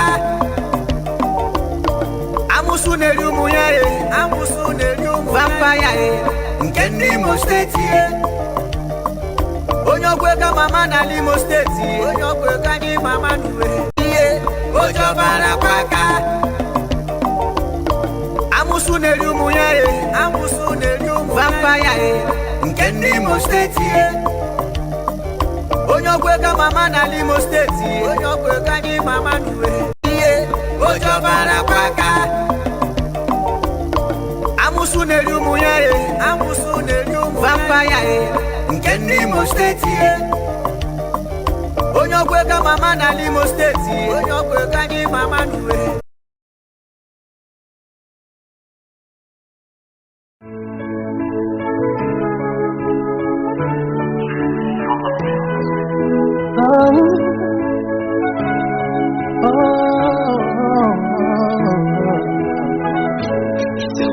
Oh yeah. Here comes the time. The whole wide world will welcome the rising sun. Here comes the time for everyone to see that what will be, will be. This is the time for you and I to stand together as one. Yeah. They will know. The sun is rising from east to west, from north to south. When you see the sun.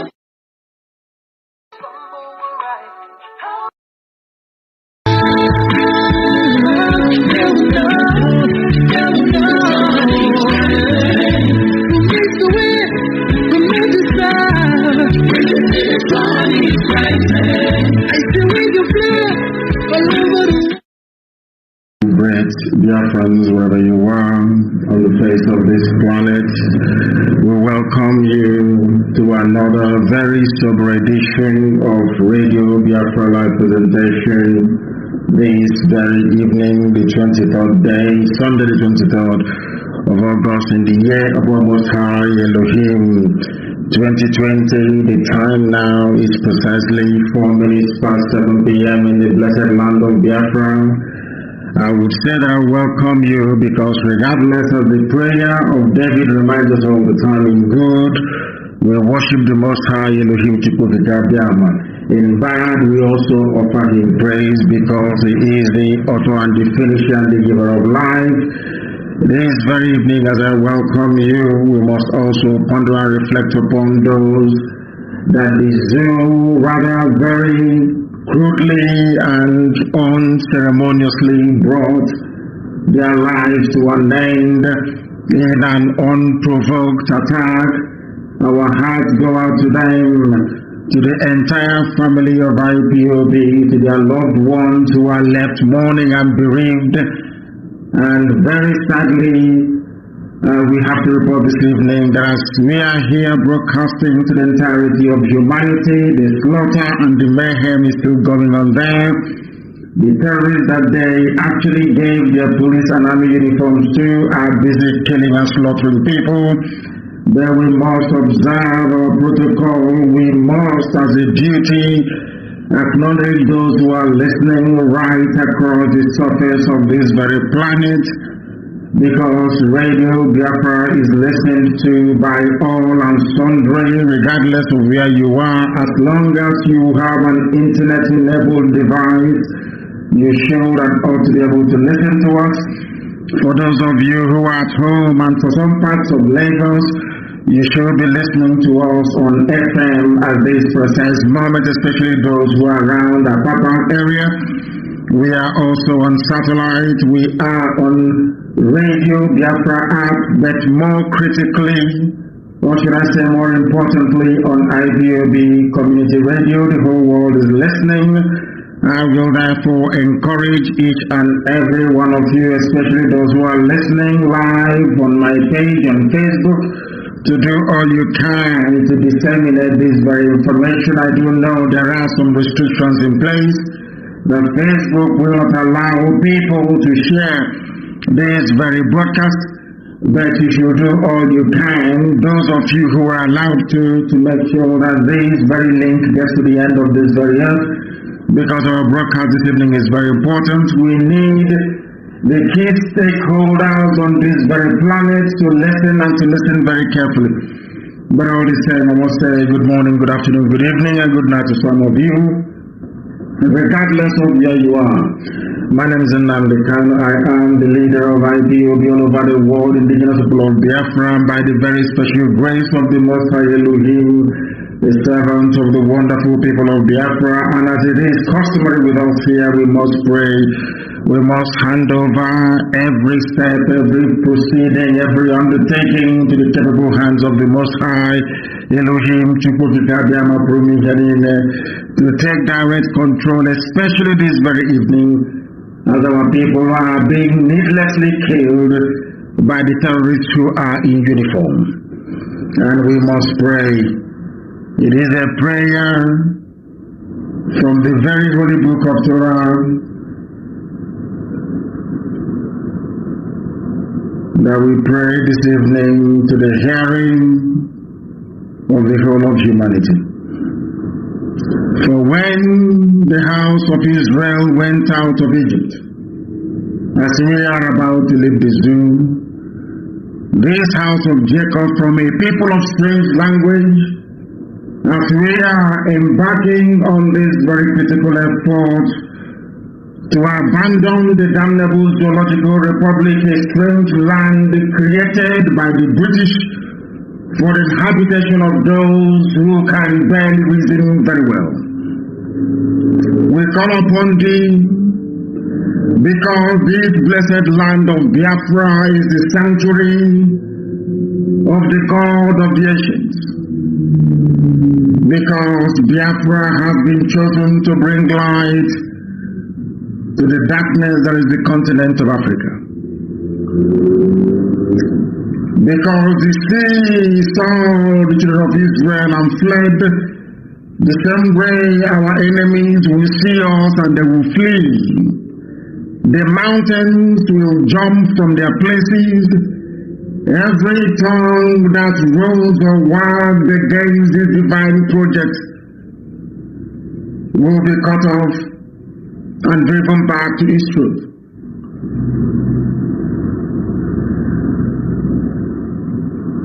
For the earth is about to tremble. For they shall know that this very God we worship, the one and only indivisible God, the creator of the heavens and the earth, unto whom every glory, every exaltation, and every adoration belongs.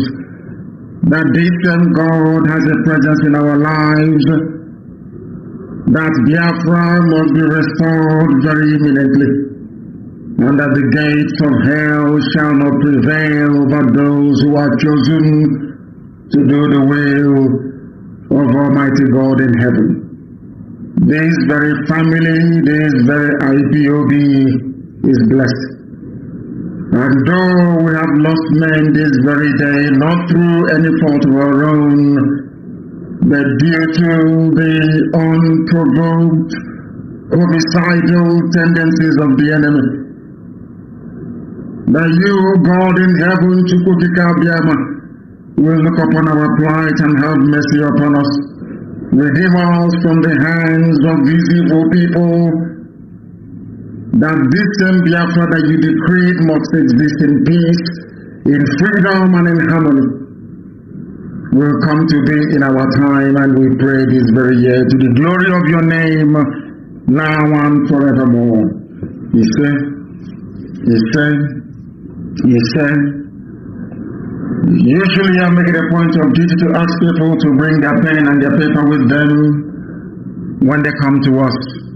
Today is not going to be an exception. In fact, I would even say that today is more important than most days, because I would need people to come with their pen and paper to note down all the facts, to be able also to interrogate all the points we are going to raise,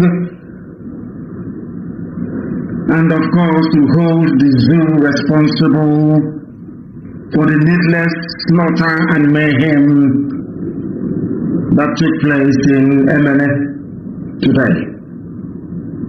I will start by paraphrasing what somebody wrote. His name is Uche Okoye. Uche Okoye wrote and said, this provocation of our people by the Nigerian police will be met with greater resistance. Shooting unarmed people, while you pardon terrorist groups like Boko Haram. Enough of these senseless killings. The Nigerian police must be stopped from shooting our people. The killing of IPOB family members in Enugu by the Nigerian police today is an act of calculated provocation, and it is getting out of hand. They cannot continue to come to our land to spill blood. We are no longer going to tolerate it. Those of them who are funding the police in our land, giving them Hilux vans, those of them donating their land to the police in our land, in the blessed land of Biafra, must stop from this night. From today, anybody who gives any donation to the police will be seen as an enemy of the people. Anybody who gives money to the police will be seen as an enemy of the people, because the zoo police and their army only showcase their strength in our land. The videos are bound, and I want those videos to be posted on my wall on Facebook to alert the world to the barbarism and crude reality of existence of Biafran people in the British-created Zoological Republic. They cannot fight Boko Haram. They say they do not have men. A few days ago, Lai Mohammed said that they do not have weapons. They were begging the world to give them weapons. And all these years we've been doing our best to alert the world to the danger that portends by giving arms to the Nigerian army or their police means arming terrorists. There is no difference between the Nigerian police and the Nigerian army. There is no difference between these two arms of government and Boko Haram, ISIS, and Saru, and also Fulani bandits. There is no difference. They are the same people. For those of you who are hard at hearing, the job of the Nigerian army today, the Fulani Janjaweed army, is to intimidate, to frighten us. It is to make us turn to lily-livered cowards, to pave the way for the overrun of our land by terrorists from heaven knows where. I want people to document what I have to say, especially the British government who are listening via the embassy, or should I say the High Commission in Abuja. We also want to let the EU understand this, and also the government of the United States of America, that this very provocation today is part of a long-held plan by the Fulani Janjaweed to intimidate us into submission, so that the terrorists will come in to overrun our land.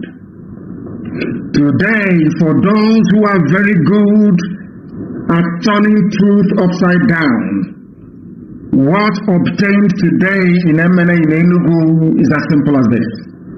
People, we are gathered in an area where you have churches.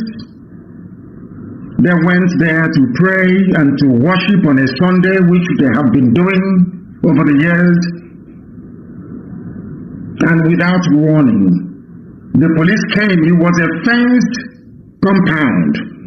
The police came with DSS and started knocking on the door, banging very furiously and loudly on the gate. The gate was padlocked. As they were knocking, somebody came out to open the gate to inquire what the problem was. And they grabbed hold of him. And when people left the prayer that they were conducting to come and inquire from the police what happened, as always and without provocation, they opened fire on unarmed civilians. The same thing they did to us in National High School in Aba. The same thing they did to us during Trump rally in Iguacha. The same thing they did to us at Umor. The same thing they did when they came to my house. The same thing they have been doing all over the place in Owerri. The same thing they did in Onitsha. They have done it in Enugu before. And the question is, why is it that the Nigerian army and police find it so, should I say, normal to open fire on Biafran people anytime they see them? The question you need to ask yourself is this: where did police go to go and look for these people that they were killing today? Was there any provocation in Enugu? Was there any robbery anywhere? Was there any protest by anybody anywhere?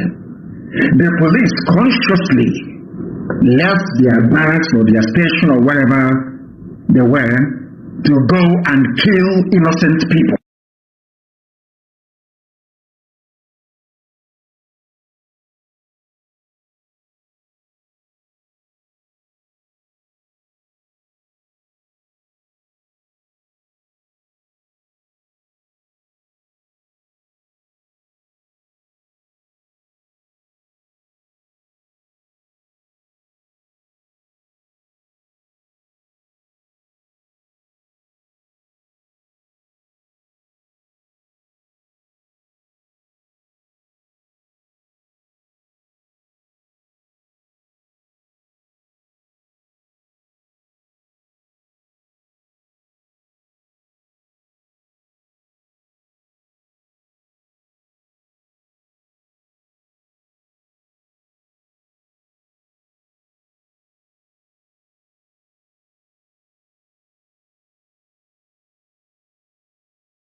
to say exactly what led them to a peaceful gathering of people who were praying and to open fire on them.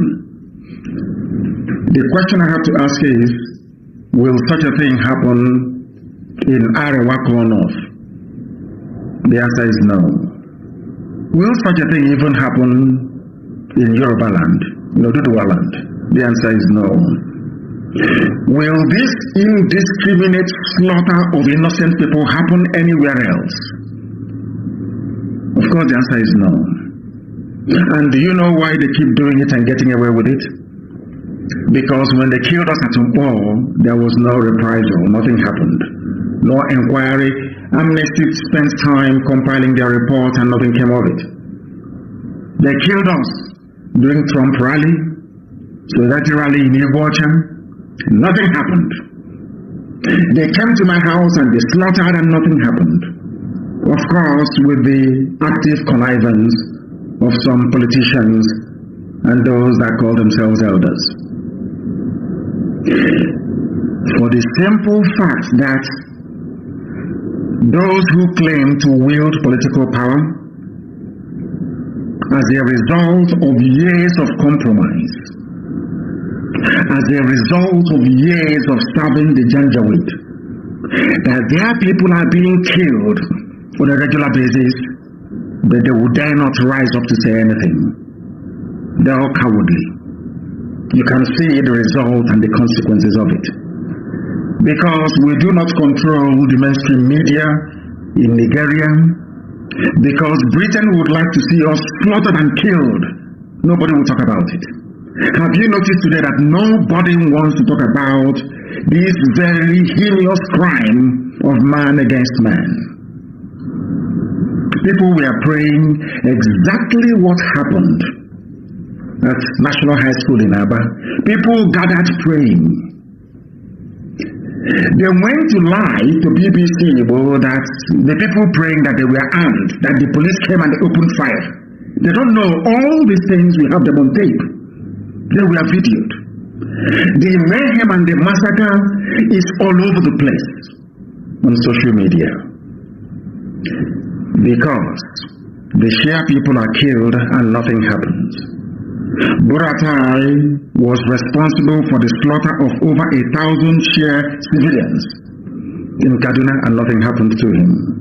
The powers that be, those that call the forces of neo-colonialism, they protected him. Those that want the corrupt entity called ZU, Nigeria, to continue, they protected him.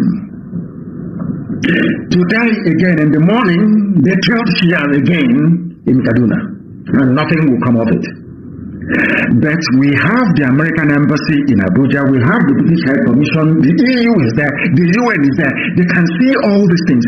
Nobody will ever ask those in Asorok, nobody will ask the Fulani Police Commissioner in Enugu State, what did these people do that you went to go and kill them today?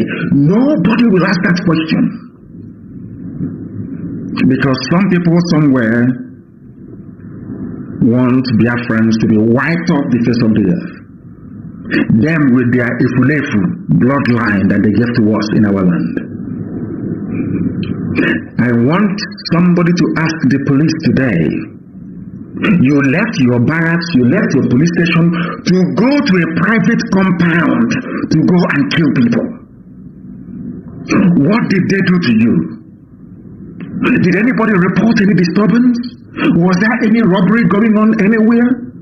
Why would the police show this level of force in Biafra land when they cannot do the same in the north? Where we have no terrorist group in our land. Look at the way they are killing us. The same Fulani people with 6 terrorist groups, they formed and they formed 6 groups. They are the ones with army and police uniform coming to our land that is peaceful to kill us. And Britain is quiet. The EU is quiet. The US ambassador is quiet. Everybody is quiet.